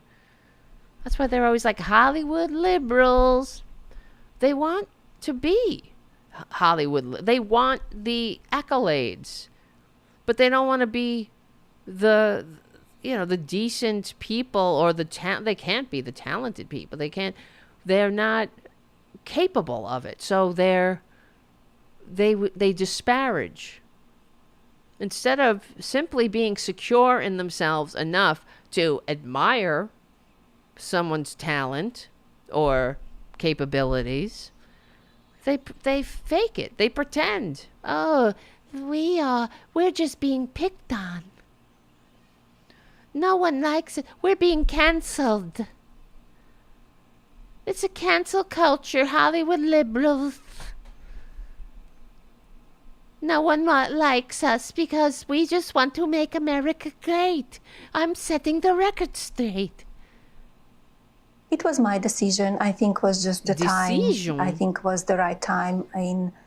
Days before I before wrote a beautiful letter. Oh, she wrote a beautiful letter in her own opinion. It was beautiful. Well, honey, that's not how it works. We'll be the judge of that. You don't get to say it's a beautiful letter. You write a letter, and then we say, oh, that's a beautiful letter, or not. I wrote a beautiful letter from my heart. My heart, my black heart, as depicted on the cover of my book. See, her beautiful letter, she said, when I watched that violent bullet strike my husband, you're the only one. Because it didn't strike your husband, honey. Your husband wasn't hit with a bullet. For fuck's sake, it's another delusion like your 5 languages. We all have to buy into the delusion. I realized my life and Baron's life were on the brink of a devastating change. For some, for 2 maybe, but anyway, hold on. Legally and peacefully, we will win. We're going to do the end of this. I'm not going anywhere, but we are on the right side of history. We are on the right side of decency, dignity, democracy, humanity. Be a patron. Come on. Somebody help a woman out. Become a patron at patreon.com/TaraDevil. And thank you, Charlie from APS Radio News, for all you do for the show. Thank you, everyone in the chat, JD and everybody. And Jim and Haiku and everyone keeping the show going and growing. Thank you, Ed, for your super chat. Thank you, Jim. We stick together, we win. I'll see you soon. All right. I don't know why I even had to do that. I probably didn't, because it's not timing anything anymore. But okay, I felt the need. I feel the need for a book. I am grateful to the brave Secret Service agents and law enforcement who risked their own lives. But she goes on to criticize, of course. This is the problem. The problem isn't her filthy, her filthy traitor Trump mouth. It's Democrats, you see, for telling the truth about the filthy traitor Trump. And I So think unfair. in one way that letter was my speech. The raid on Mar-a-Lago. The house manager texts you and says the FBI is outside the house. It's They not had a access raid, to my honey. bedroom, closets, office, and rummaged through my personal items. Yeah, bitch. Even searched It's Barron's called a room, fucking you say. search warrant. Well, she's saying that it was trash, bullshit. And this is another thing in this interview. Of course, we can't expect the Fox News fascists to ask a question or push back. They don't even say. Why? Why were the FBI there serving a search warrant? It's a raid? Oh, is that a raid when they beg you for 18 months to return the documents, the classified documents, the for your eyes only documents that you stole? Those are documents that you could only read in a certain location. They're not supposed to leave that location. But he took them home, traitor Trump. And for 18 months, they begged this bastard, this scumbag, this filthy, disgusting traitor to give the documents back. They begged him. They pleaded with him. They told him what would happen. And instead, he gave them some. He thought, whatever, here, throw, here, fuck off. I want my classified documents because I want to wave them around at Maramoron because I want everybody to see what a big man I am. I'm a big guy. I'm big. I'm not small like I think I am, and I know I am inside. My daddy always knew I was, and my mommy hated me. I'm not that small man. I'm not a man-child. I'm a big man, see? It's unfair, like nobody's ever seen, that you could take my classified documents. Now, keep in mind that reality winner who had 5 pieces of paper that were marked classified went to jail. She went to prison. She's been in prison. The traitor Trump should be in prison. I'm sick of him getting away with his crimes. Tell me undecideds. But, these raids, it's not a raid, asshole. They didn't even wear the FBI jackets. They said, hey, we're coming over. There was no raid. They waited. They gave him every opportunity to give those documents back, and they treated him like a piece of, like a Fabergé fucking egg. When he's a dirtbag, he's a turd. A rotten egg, not a Fabergé egg. So you didn't get raided, but you notice when they went to Barron's room because that's where con men hide their crimes. They're not gonna be like, oh, here's my box of crimes. My box of classified documents, because they was playing hide and seek with the classified documents. He put them in a storage facility. They have him on video saying, avoid the cameras. And it's just absolutely outrageous. And she's bitching and complaining. You don't want the FBI to go into your house and look in your drawers? Then don't steal classified documents, you fucking traitor. And for heaven's sake, if you're so worried about this, tell your con man sugar daddy, trophy wife number 3, to give those classified documents back. Talk them off the ledge. Say, you're a big man. You're a big man. You don't need it. You just want to make America great again. You don't need classified documents to make you feel like you're a man. You just give me diamonds. That'll make you feel like you're a man. So how invasive was that? Absolutely. Did it make you angry? How did you feel? Yeah, disgusting. It made me angry. Angry. Yes. Fuck you. It made me angry too. Watching the debacle. It makes me angry every damn day. Having to endure the whining and complaining of a bunch of goddamn untouchable crimesters on a crime spree. Right in plain sight. It made me angry watching the mob defecate and urinate in the halls of the Capitol, trashing the Capitol, trying to overthrow my vote, everybody, the majority's vote, telling that piece of dirt, take a hike, honey. You've killed enough Americans. You killed 1 million. More than every other war we've been in combined. You botched enough. You sent enough jobs overseas. You have the worst jobs record since Herbert Hoover. Not even factoring the pandemic. You've done enough damage to this country. We've had enough of you. And your horse face and fat pig and complaining and crying and then trying to sell magic beans to these idiots. We've had enough of it. Oh, angry. You want to talk about angry? But that's what, see, this is bizarro world that they live in.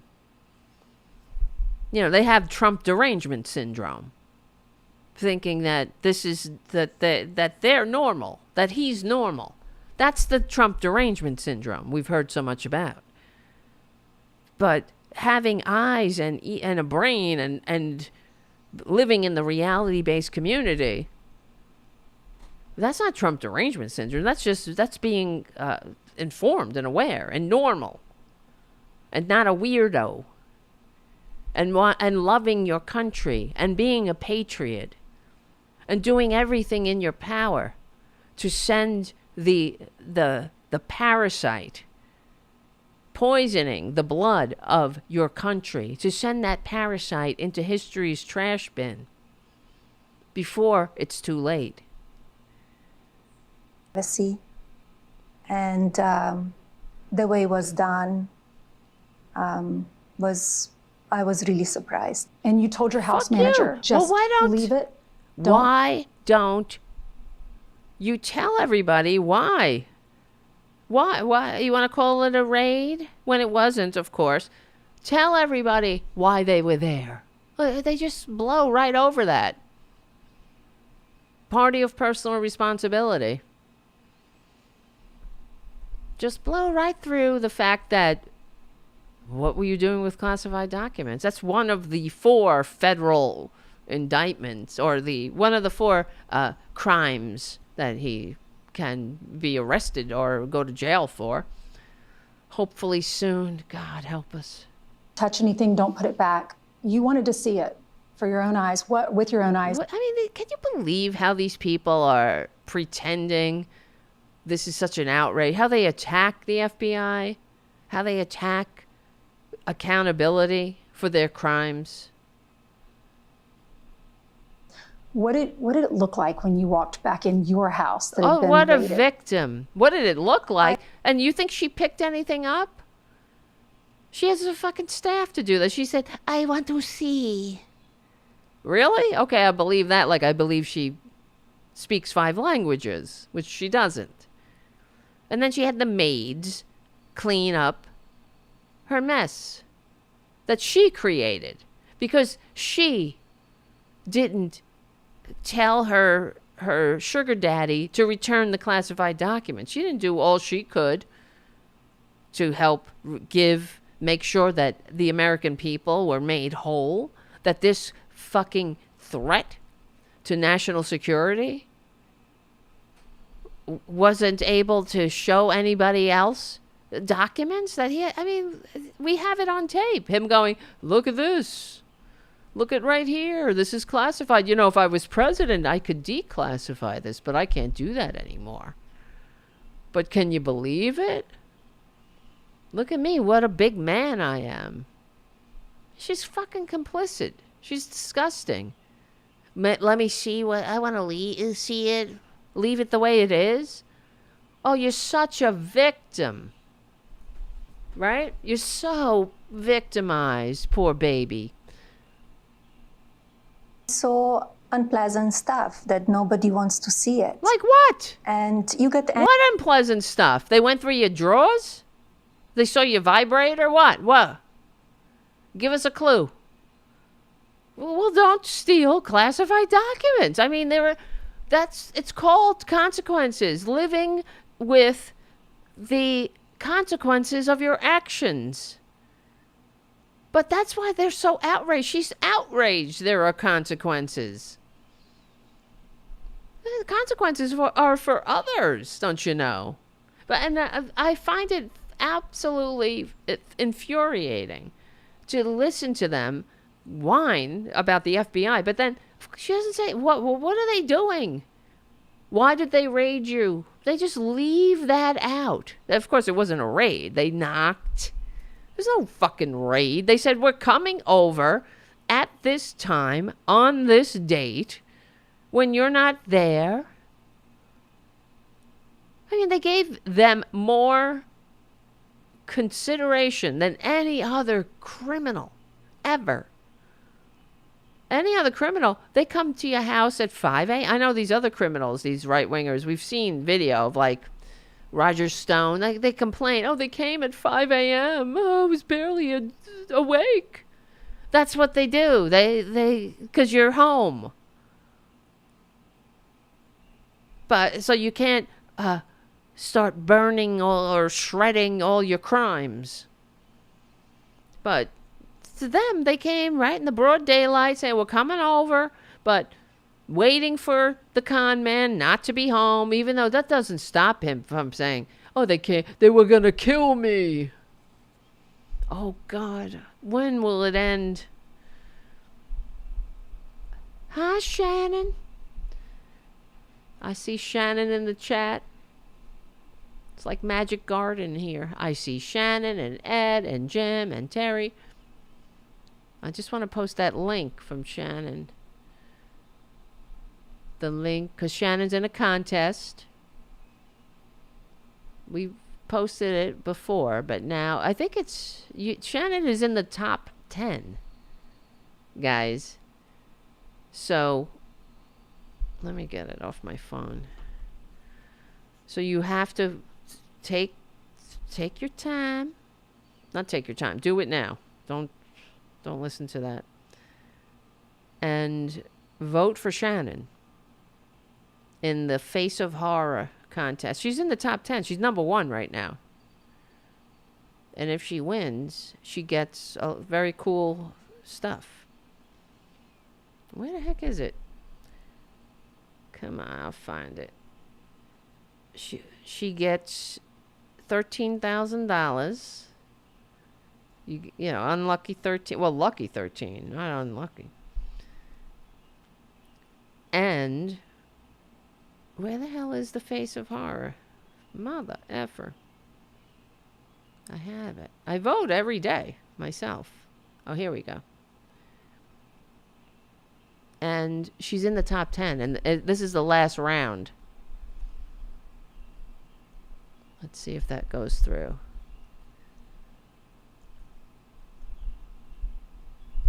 Everybody click that link and vote. And also so Shannon will get $13,000 as a prize. There's more rounds after that one?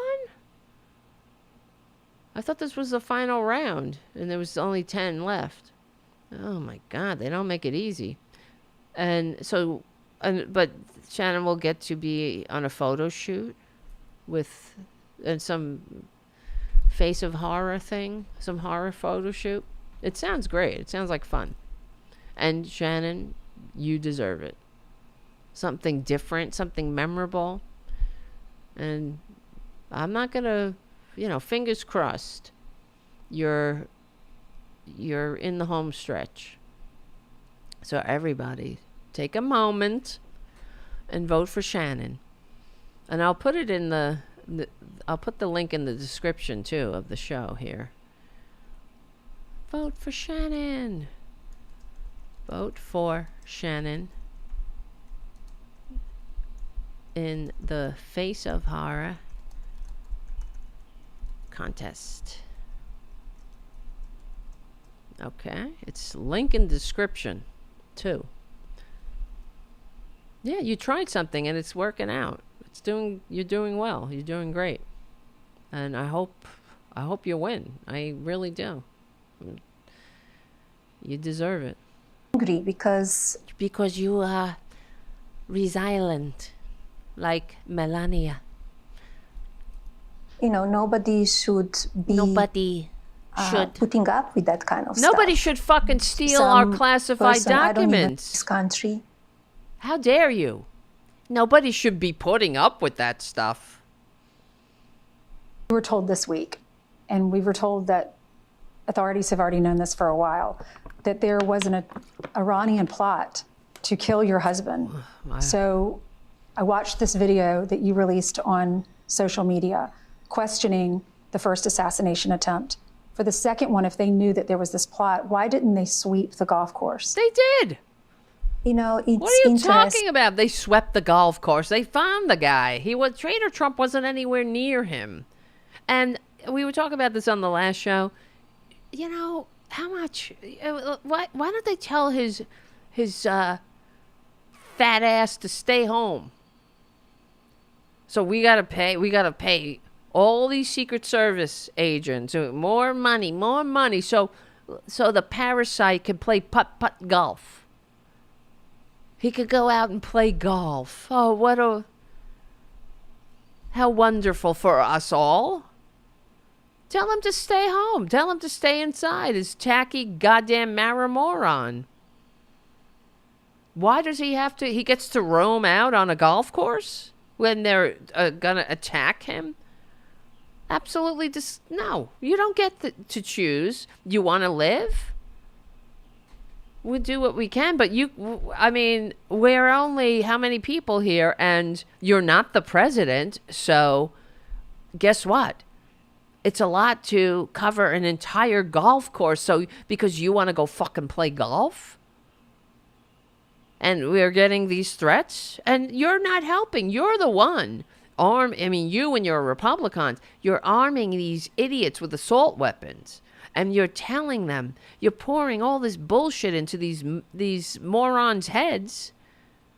And we don't have health care. We don't have universal health care here, much less mental health care. So, it's the perfect storm of Republican consequences. Truth or consequences here. Want to stay home. Stay home and throw some ketchup at the wall. You don't like it. Go go inside, play a little putt-putt in your room. Exactly. You're right, Jim on the chat. He could play golf on military bases. But he won't. So we gotta pay so much more money so this fucking parasite can play golf. Now imagine, let's play the game again, if this were Barack Obama or anyone else. If Barack Obama, someone was trying to hurt him or something, but he insisted on going out and playing golf or whatever the fuck, the Republicans would be screaming about it. It's taxpayer money. Instead, no, they will not do a thing when it's kids being massacred with assault weapons in classrooms. They will do fuck all. What about thoughts and prayers? Thoughts and prayers, Trader Trump. You might want to stay home. Try some remote golf on your iPhone. That fucking Putin probably has bugged because you're such a dumbass. how quiet and everything became, all of the mainstream media. What? There were a few days reporting about July 13 event, and everything then became quiet. Yeah, bitch. So I had a lot of questions. What? She wants us to what? Live in the that he was what? What happened? Somebody shot at him with an assault weapon that Republican policies made possible for him to have, and we're supposed to not round the clock. We don't talk about him enough, right? He doesn't take enough of our attention, of the attention of the world. This con man doesn't take enough attention. Why is it so quiet? I'm sick of it. Nobody will say to him, "Who the fuck are you? You don't, is it imperative that you play golf? Is that a biological imperative or necessity?" There's like a hair hanging off my microphone. It's annoying me. He must play golf. He can't play, peanut. Well, he's not playing chess, that's for sure, because he's a fucking dullard. That's too much. He cheats at golf, too, of course. He's a cheater. A liar, like her. 5 languages she does not speak. Everything is a pose. Really. Now, tell me, if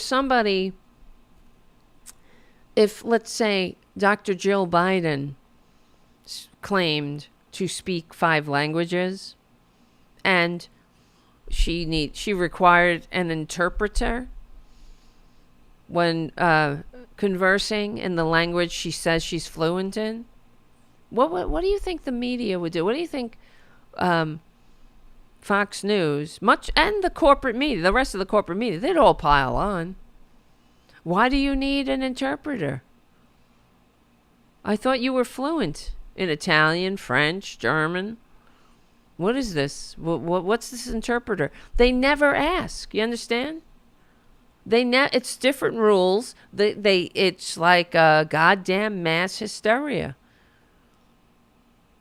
with the grift. They're all enablers of this grift and the being shot at. He did not get shot in the ear. He did not. That's another lie. We don't know whose blood is on him. It could be the guy who got shot in the head was sitting right behind him. That's his blood. Could be, right? We don't know. Because if you get shot in the ear with a bullet from an AR-15, you don't have an ear. There's a scar. There's an ear missing. There's something. There's evidence. And then if you really do think, I know that's the other thing. Jim on the chat says blood pack. And thank you, Shannon, for your super chat. Tara is the best. I'm glad you think so. I appreciate that. I'm feeling very something. So, yeah. But, yeah, blood pack. Jim says on the chat, it could be. Could be. And the fact that we think that's a possibility says everything. Because if you think you're being shot at, if you really do think you're being shot at, do you say, wait, let me get my shoes? And then pop up and say, fight, fight, fight? And then, putting your head in the line of fire. It's like right out of a sniper's dream. And then immediately turn around and make merchandise out of it. Calendars, the fight, fight, fight watch, fight, fight, fight mugs, put on everything. T-shirts, mugs, bumper stickers. This is a desperate man trying to stay out of prison. A desperate man-child, without any scruples without and doesn't give a shit about this country, much less humanity. All right, let's keep going with this fucking trophy wife here. What's going on? What's happening? This is not normal. Yeah, And you're not normal. is it really shocking that all here she this goes. egregious violence Be best goes against my husband? because Especially what? that we hear the leaders from the opposition party The and opposition. mainstream media branding him as a threat to democracy. Yeah, bitch. That's not a brand. That's the truth. It's not a scam like your 5 languages. They wrote it down in a document, in a 900-page tome called Project 2025. It's the blueprint for an authoritarian takeover, you stupid bitch. Excuse me, I mean trophy wife number 3. I'm sorry. It's late, so I'm cursing a lot. And this bitch is getting me nuts. I mean trophy wife number 3. But no responsibility for the part they played. And as if we're all supposed to live in this cuckoo bizarro world where she speaks 5 languages and he's a great businessman and he's just trying to make America great and everyone's picking on him. That's it. We're all just picking on him because we don't want to make America great, you know? We want to change everybody's genders. And we want everybody to read pornography. We want kindergartners to read pornography. And that's it. And we want no Jesus anywhere and no everyone to be atheists and pagans. And I mean, what are you talking about? Trophy wife number 3? Everyone's picking on him. He's the one that's on Twitter or wherever the hell else calling women horse face, excuse me, fat pig. You know? These childish names. Oh, why? He's the one promising blood. There's going to be a bloodbath. Threatening people. He's the one with the mob, the violence constantly. Threatening violence. His mob, activating his mob constantly, sending them, winding them up with his filth and his lies, and sending them out to do his dirty tricks, attacking Democratic offices, calling in bomb threats everywhere. I mean, these are very sick people. They don't want to, participate in government and meet on the field of ideas and hash it out, and vote and make your case. Because they don't have the best interests of this country at heart. That's why she's fucking lying. That's why she has no qualms against it. She knows she doesn't speak 5 languages. What is the point of lying about that? It takes much more effort to lie than it does to just say the truth. Nobody cares that you don't speak 5 languages. You made this shit up, lady. And she doesn't even have the integrity to now go learn from go learn 5 languages. What else you gonna do with your useless, wasted, rotten life?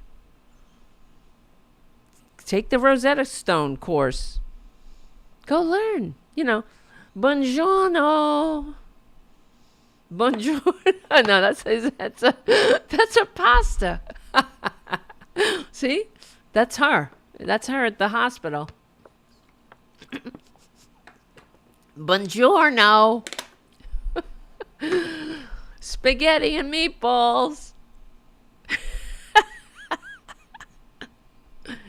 Spaghetti and meatballs. That's me speaking Italian. Even though, like, do you have any Beyond meatballs? I don't eat regular meat, you know. I don't eat animals, so. Spaghetti and fake meatballs. Calling him vile names. Vile names? Vile names. This is a guy that has a laundry that goes on at his Nuremberg rallies. Wait, I'm crying. I laugh. When I laugh, I cry. It's a curse. That he goes on his Nuremberg rallies. Shit, I'm really crying here. And discusses. He boasts how he comes up with these childish nicknames. Well, you know, I'm gonna call him Crooked Joe, but now he's Sleepy Joe, and these fucking idiots are clapping. They clap. Oh, that's a good one. Sleepy Joe. I liked Horseface myself. I like Fat Pig. I thought that was a rather astute one. Fat Pig, Horseface. Only Rosie O'Donnell. I mean, what a filth. What did we do to deserve this? You know? Jesus Christ. Haven't we suffered enough? Crooked Hillary, Crazy Bernie, Little Marco, Lion Ted, Crying Chuck, Jeff Flakely, right? The Flaky Flake, Pocahontas, Al Frankenstein, that's another one, Wacky Wilson, Psycho Joe, Crazy Mika, Sleepy Chuck Todd. Fucking unbelievable. Like a fucking idiot. And a stupid idiot child. You know? Not an intelligent child. A dumb child. A stupid child. One you would correct. One that you're not proud of. You're not like, oh, my boy Donnie. He's made me proud again. That's why his mother sent him to the military school where he gets to play dress up. Because he would never, you know, wear an actual uniform when his country called. His feeties hurt. Nervous Nancy. You know, he goes to Nuremberg, the 75th, not Nuremberg.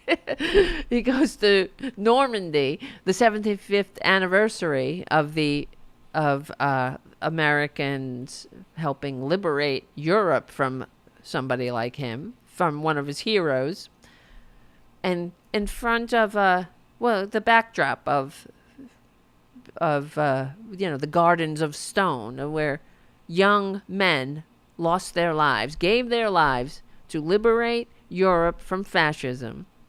You know, stupid idiots or suckers and losers, as he calls them. I'm surprised he didn't stand there with a thumbs up. Smile. But in front of that backdrop, he's sitting there with Fox News talking about Nervous Nancy. What a fucking disgusting disgrace. And I don't, you know, any of these Trumpanzees, sometimes I'll hear from them. Trump derangement syndrome.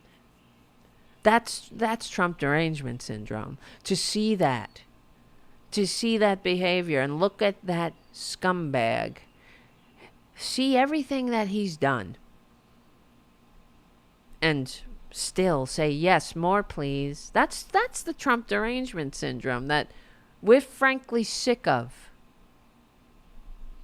You know, patriots, when you love something, you protect it. You cherish it. You don't denigrate it, disgrace it, devalue it. That's all he does. He disgraces this country. So does she. She disgraces it. Everything about them. They're an embarrassment to everyone who ever gave their life for this country. It's an offense. And if you're not offended, you should be embarrassed, really.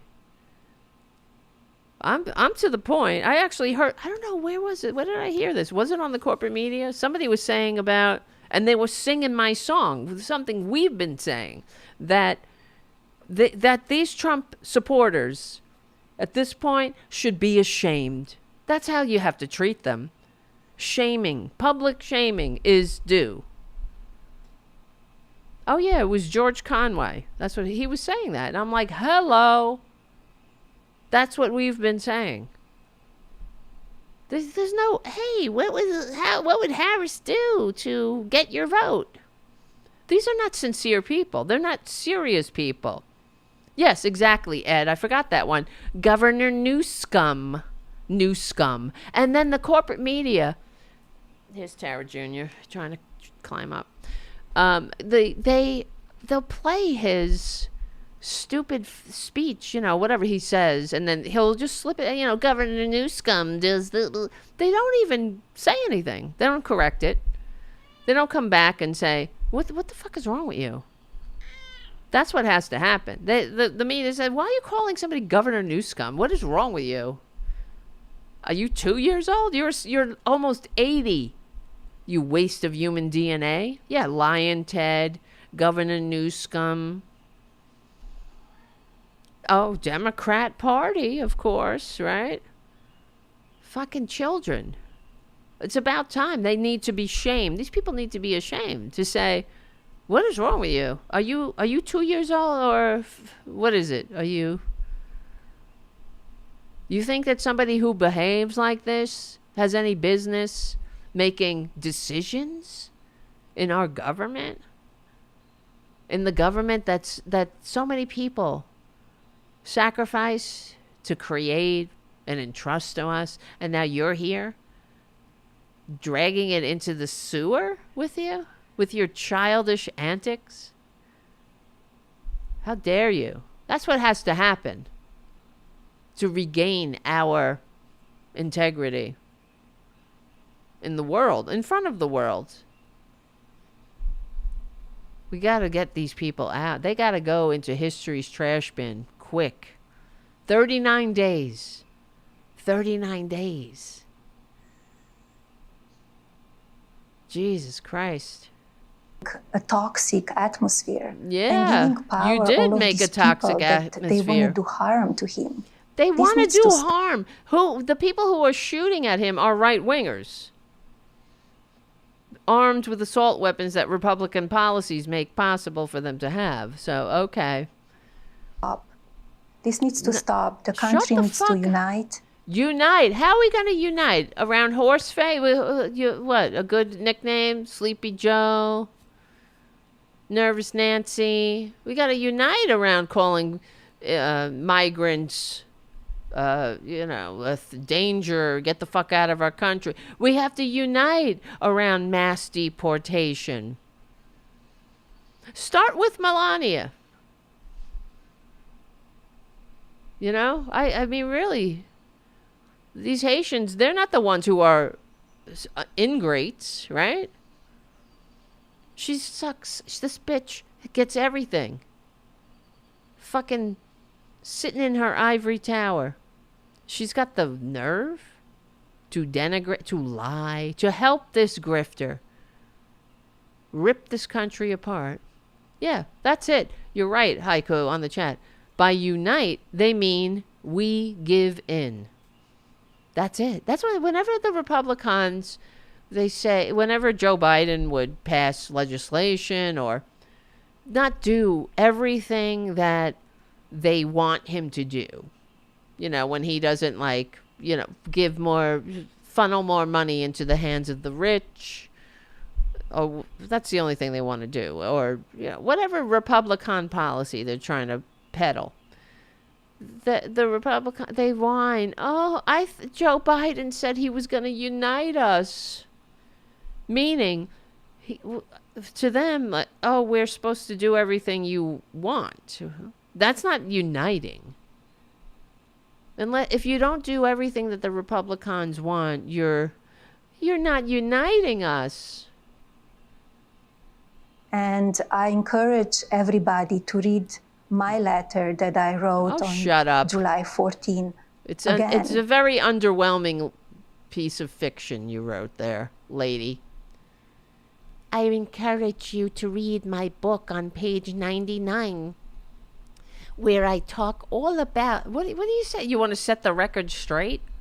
Set the record straight on your language, your 5 languages, please. Start there first. Melania's letter. We're taking no responsibility. You know, be best, right, Melania? Be best. Don't bully. This is the bitch. Can you believe that? Think about that. Who, her so-called husband, her trophy, whatever, her sugar daddy, is the biggest bully on the face of the earth, the biggest coward, the littlest president we ever had, who picks on people, who attacks people in the most childish ways, kicking down always. Oh, if I was going to rape somebody, she wouldn't be the one, you know? And she starts an anti-bullying thing. Be best. I mean, hello. How about you fuck the wall and build a giant mirror for you people? Forget about the wall. You don't need a wall. You need a mirror to look at yourselves. It's a very distorted funhouse mirror for the rest of us looking at yous guys. Exactly. Terry Taylor in the chat. Black eyes like a doll's eyes. Nothing but darkness about. She's got the dead eyes too. They all have it. That's why when Trump's like, my beautiful blue eyes, I said, he's got blue eyes? Who knew? He's got blue eyes? His eyes are black. They're dead. He's got dead eyes. He does. We'll look at them again. Trump's dead eyes. And, you know, watching these serial killer documentaries and whatnot, like Ted Bundy, they would say he had black eyes. You know, he had blue eyes, but then he would start talking about the murders, and his eyes would go black. That is Trump. Look at Trump. He's got blue... that's blue eyes? Nah. Nah. Uh-oh. Look at that.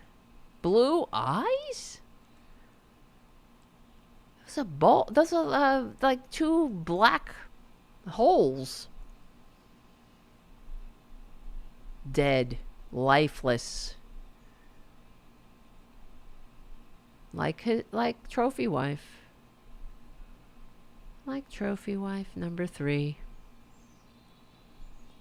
Because that cannot continue. It cannot. Why don't you go back to... What made you get to the point of writing that letter? Go to the woods like the Unabomber. Mm-hmm. That's how I felt. How do you feel when people say... You felt? I could feel that. It's so real. Powerful. What made you get to the point of writing that letter? That's how I felt. Mm-hmm. I felt. That's how I felt. How do you I feel when to people blame say everybody they else don't like him? for the things that we caused. That he's really a family man. He loves his family. Bullshit. He loves his country. Bullshit. He loves his country so much that he's tearing it apart. If you love your country and you're like, wouldn't you wake up somewhere and be like, wow, I'm tearing this fucking country apart? Talking about mass deportation. I mean, I have sunk low. There have been lows, but this is pretty low. And we know that Haitians aren't eating pets. They love pets. They think that it's these right wingers are online going, cats are a delicacy in Haiti, which is a lie, of course. Cats are pets in Haiti, just like they are here and all over the world. It's not a delicacy, you fucking morons. But that's more lies. Cats are a delicacy. Just lying. Everything is a lie. I can't handle it. But wouldn't you, if you loved your country and you wanted to help your country and you knew what a waste of human DNA you are, you know you're a con man. You have a whole lifetime to assess the grifts, the failures, the serial bankruptcies, the scams that failed. Water, a plane, a magazine, a game, everything that everybody else does better. You know that when Mark Burnett made you this fictional character, you know that it was bullshit. They had to make a boardroom. They came into your building, wherever the hell your offices were, and they were appalled at how shabby everything was, how dirty it was. It was just dirty. A dirty, run-down place, which was fitting for people with dead eyes. Grifters, you know? So they made a boardroom. They made you pretend that you were some deal maker. But you know it's a lie. I mean, they know it. That's why he's so fragile. You realize, like when he was with Zelensky today, God help Zelensky. God help us all that he has to meet with Zelensky. This Zelensky has to meet with this fucking dirtbag because he might win. Get the fuck out of here. Please. And he's standing there and he goes, Zelensky, he even said, you know, he goes back to the impeachment. It was a perfect phone call. I did nothing wrong. And he's lying, right? With Zelensky standing right there. And of course, what's he going to say? He's hedging his bets. I don't want my country to go to rubble. Because what Traitor Trump wants to do, wait, I have to put Tara Jr. down. He's trying to get down. Is, he wants Ukraine to surrender to Putin, of course. Just like Neville Chamberlain, you know, he wants to give, it's basically giving Putin the Sudetenland, right? Just like that. There's no, I mean, it's pretty eerie. That's what they thought. Well, give him the Sudetenland. Hitler he'll just, you know, he'll settle down. But trust me, that's not what happens with autocrats. And Traitor Trump doesn't care. And he said it. He wants Putin to march all over Europe. Next stop, Poland. Just like Hitler. But, you know, I mean, if these people had any decency, they would go away. But they're desperate. Because they don't want to go to jail. So they'll say, and you know, they've never had any integrity. Look at all the crap, the little trinkets, the baubles, the bullshit that they've peddled to the American people. And I have to, there was one story I saw on, you know, there's the talk show, the English talk show, Graham Norton show. You could find it online. He interviewed, what's his name? Charlie Sheen. And he said that he met Trump. They were talking about Trump or whatever. And he met Trump. You might have heard the story that he was getting married at the time. He was with one of his wives. They're divorced now, but he was about to get married. And he was doing something. Trump was there, whatever. It was some TV show. And he said, you know, congratulations on your wedding, on your upcoming wedding. I'm so sorry I can't go to your wedding, but he wasn't invited, right? But I want to give you a gift. And he took off his cufflinks and he said, these are my personal cufflinks branded with my personal brand. It said Trump tea or whatever. These are pewter, diamond encrusted, like the whole bullshit. And he was like, wow, thank you so much. You didn't have to do it. Anyway, fast forward, he said his wife was getting, his wife had an appraiser over the house because she had some jewelry she wanted to get appraised. And he said, wait a second, I have those cufflinks. Can you take a look at these? And he said she, put the glass thing on and recoiled and said, this is nothing but crap. So there you go. And that's before he was the so-called president. That's who he is. He went on. I mean, what kind of person does that? Gives this, he wanted Charlie Sheen to like him. Charlie Sheen is a A-list actor, or was, and whatever. He has successful movies. He wanted to endear himself to Charlie Sheen. He gives him these bullshit trinkets and goes on about how expensive they are, what priceless heirlooms basically they are. And that's it. He wants Charlie Sheen to be like, wow, what a great guy, what a rich guy, what an impressive guy. But he's a con man. But who does that? Because he thinks, what does he think? He'll never get caught? At that point, it won't matter. And I told you the stories, too, about the person who used to cut my hair before the pandemic. I don't go to this hair salon anymore. But anyway, she had another client who worked at a big charity. And every year they had a big dinner, a big gala for the big money donors, and Trader Trump would weasel his way in somehow. But at the end of the night, they would take a commemorative photo of the big donors. You had to give a lot of money to even be there, and Trader Trump would go up on stage, even though he never gave a dime to the charity. And she said, because she was working there, what are you going to do at that point? You're nothing. You're somebody who works there. You're wrangling the celebrities and the rich people to go on stage. What are you going to say? Excuse me, Trader Trump, you didn't give a dime? You want to cause a scene? Of course not. And the photographer's not going to say anything. He's just going to take the photo. Or she's just going to take the photo.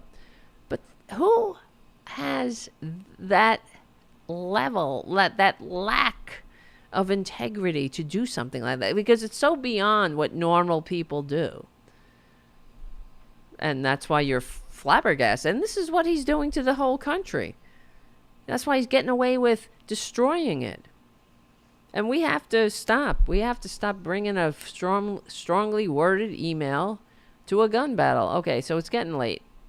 It's almost midnight. Oh my God. Really a family man. Yeah, he he's loves a his family. He loves his family. We cannot allow that to happen. Okay, becoming First Lady.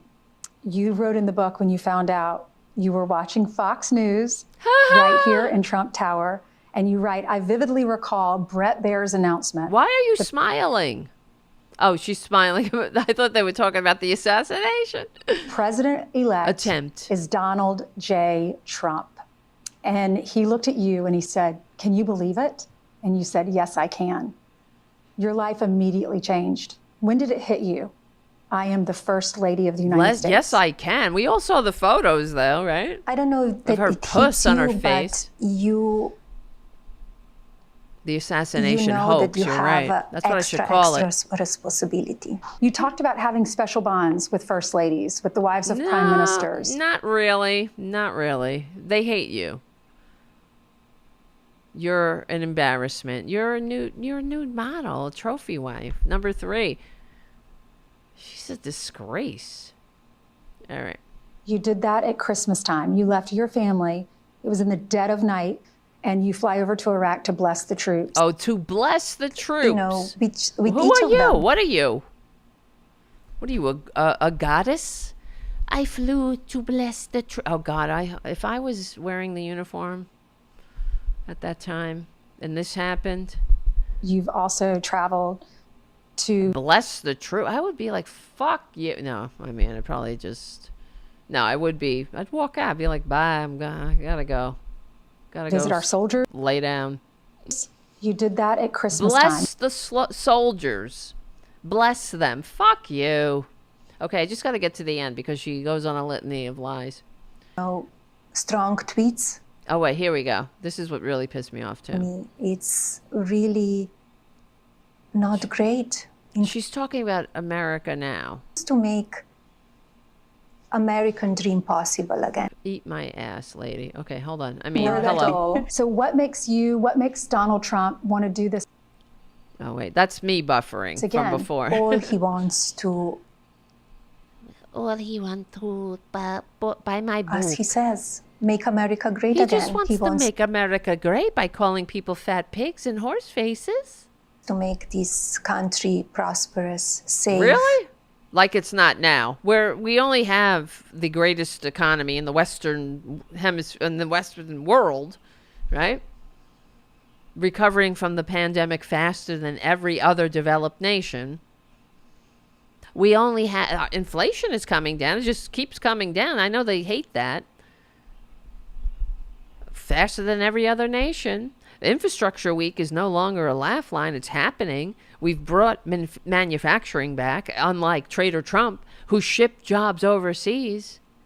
Told workers, don't quit your job. Don't buy. No, he said not quit your job. Don't. He told them you should buy a home here. And then they closed the factories. He's a dirtbag. He was like just a grifter. Never did anything when workers went on strike. He never did anything. He never intervened or tried to help, or in fact, we heard him recently with Elon Musk laughing about firing workers who dared organize and demand a living wage. Well, that's you're just a peon. The American dream, the American dream is you could be a billionaire maybe, and then you can exploit everybody. Not that that the majority of Americans can have a decent life. How about everybody have a decent life? No, that's for Elon Musk and Trader Trump and the handful of people that he actually gives a shit about. For everybody, he wants to make. He wants to what? American dream possible again. Fuck you! Make it possible again. Like he wants to restore the salt tax that he did away with. And those assholes, we were playing the video yesterday, clapping. Yay! He wants to make American dream possible. Like it's not possible? It's not possible. I mean, we could trace everything to Reagan's doorstep, but, Trader Trump left office with the worst jobs record since Herbert Hoover. How about the American dream of not prematurely dying in a pandemic because the leadership that you hope is a legitimately won. They received the most votes. I know that's just not the way Republicans roll, but that leadership does its job in a crisis. It doesn't just go, look to yourselves, wear some garbage bags, wash out your N95 masks, refrigerated morgues on the street. Anybody? 1 million dead? That's the thing with also with this interview here. She goes on about how, I think I skipped over it, but she says that it makes you wonder. It's a miracle, when Trader Trump was shot at, supposedly. And it's a miracle that he's living. It makes you think maybe because God saved him to save America. Save America. What about the guy that got shot? That actually died? I mean, these people have no decency. They don't spare a second thought for that man. It's a miracle. It's a disgrace. They don't spare a second thought about that man, as they don't spare a second thought about anybody else but themselves. Reaction to Kamala Harris replacing Joe Biden as the Democratic nominee?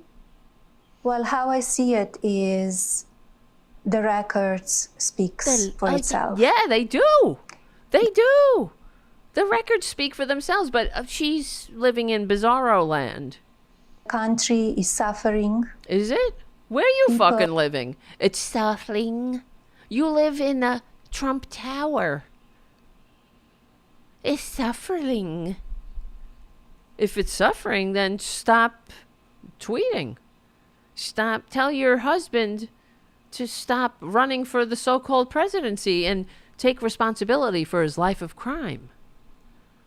Well, not able to buy. They're not? Usual necessities for the families. See, this is the fiction in the Republican bizarro world. And like J.D. Vance, we played the video yesterday.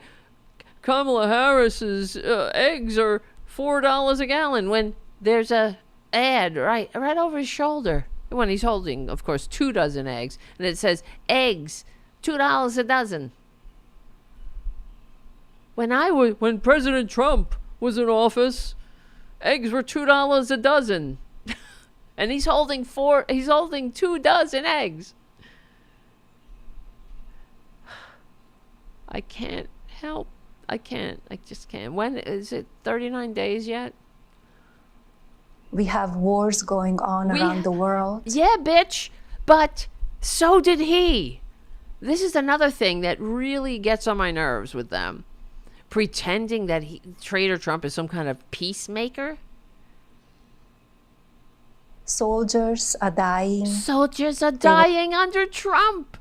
They died when Trader Trump was in office. And in fact, he sent soldiers, the first week in office, he killed American soldiers needlessly because he wanted to prove what a big man he was. He sent them on a fruitless, futile mission that Barack Obama didn't authorize because it wasn't worth it.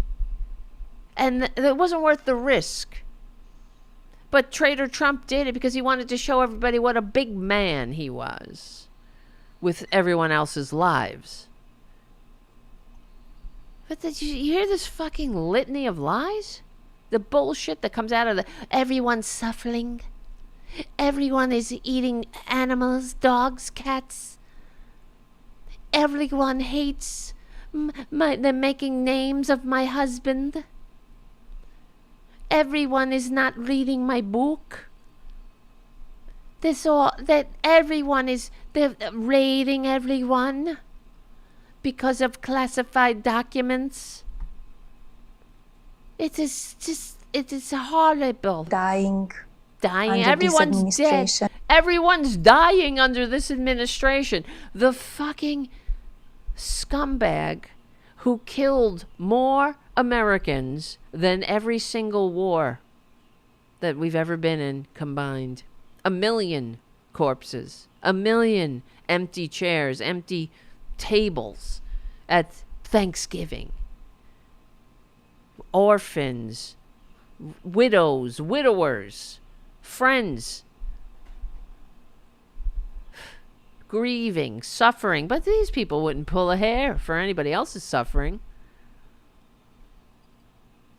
God damn it, Tara Jr. Because of weak leadership. Weak the border leadership. Is open and the dangerous. border is a lot of not open. fentanyl is coming. Listen, honey, then why did your traitor husband block the bill that would give more money to the border? You know, hire more border agents, get more judges, get those machines that detect fentanyl that the border agents are asking for. border. Like, she's just as bad as he is. She's worse. They deserve each other. Over killing our youth. Fuck you. Then why did you block the bill? Why do you block any remedy? All you do is complain and take. That's what they do. Takers.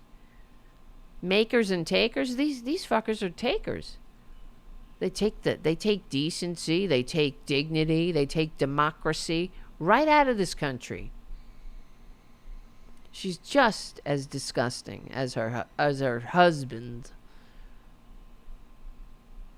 She's a liar. They coached her well, right?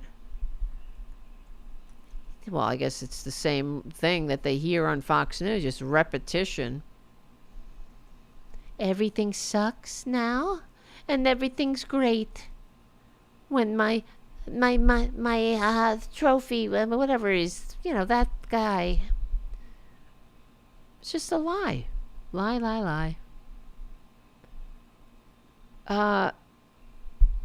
There were several ongoing wars during Trader Trump's administration, the war in Afghanistan, that he botched, too. That's the other thing that he complains about, the withdrawal. He set us up. The Doha Agreement, we all supposed to forget, right? Because Trader Trump sucks at making deals. The Syrian civil war, remember that? Yes. And, of course, sending those soldiers to die for Trader Trump's ego. The border's not open, of course. In fact, border crossings are down now. But, whatever. Truth, schmooth. Killing our youth. She's killing our youth. How about I don't really care, do you? What a horrible bunch of grifters we have to endure. What have we done to deserve this? That's right. If the border, this is what Haiku says on the chat. If the border was closed under Trump, then why is he complaining all the time? And building a fucking wall? Why didn't he do it? He was there for 4 years. Talking about the wall, Mexico's going to pay and all that. Yeah, the murder of Soleimani, exactly. Non-useful. It was very useful. All right, I got to go to bed. And then at the end, they're all like, oh my God, it's like a circle jerk of horror. She looks like she's watching the speeches. And she's aware. They all say how she's not connected, that, it's so clear. She's there. She loves Trump. She loves her husband. And she's really well read. Rough tweets, but what do you want? Oh, and that's how she ends. Right? Strength. And strength, peace the through border strength. Was safer than ever. There is no strength. Peace through strength. That takes strength. Trophy wife, number 3. You want peace through strength? She's a weak ass bitch, who, like Harris said, America's enemies will eat him for lunch, and already do. They already eat him for lunch. He's very easily played. He's an easily manipulated grifter. Oh, I have a great relationship with him. What? You think they give a shit? You're a fucking sucker.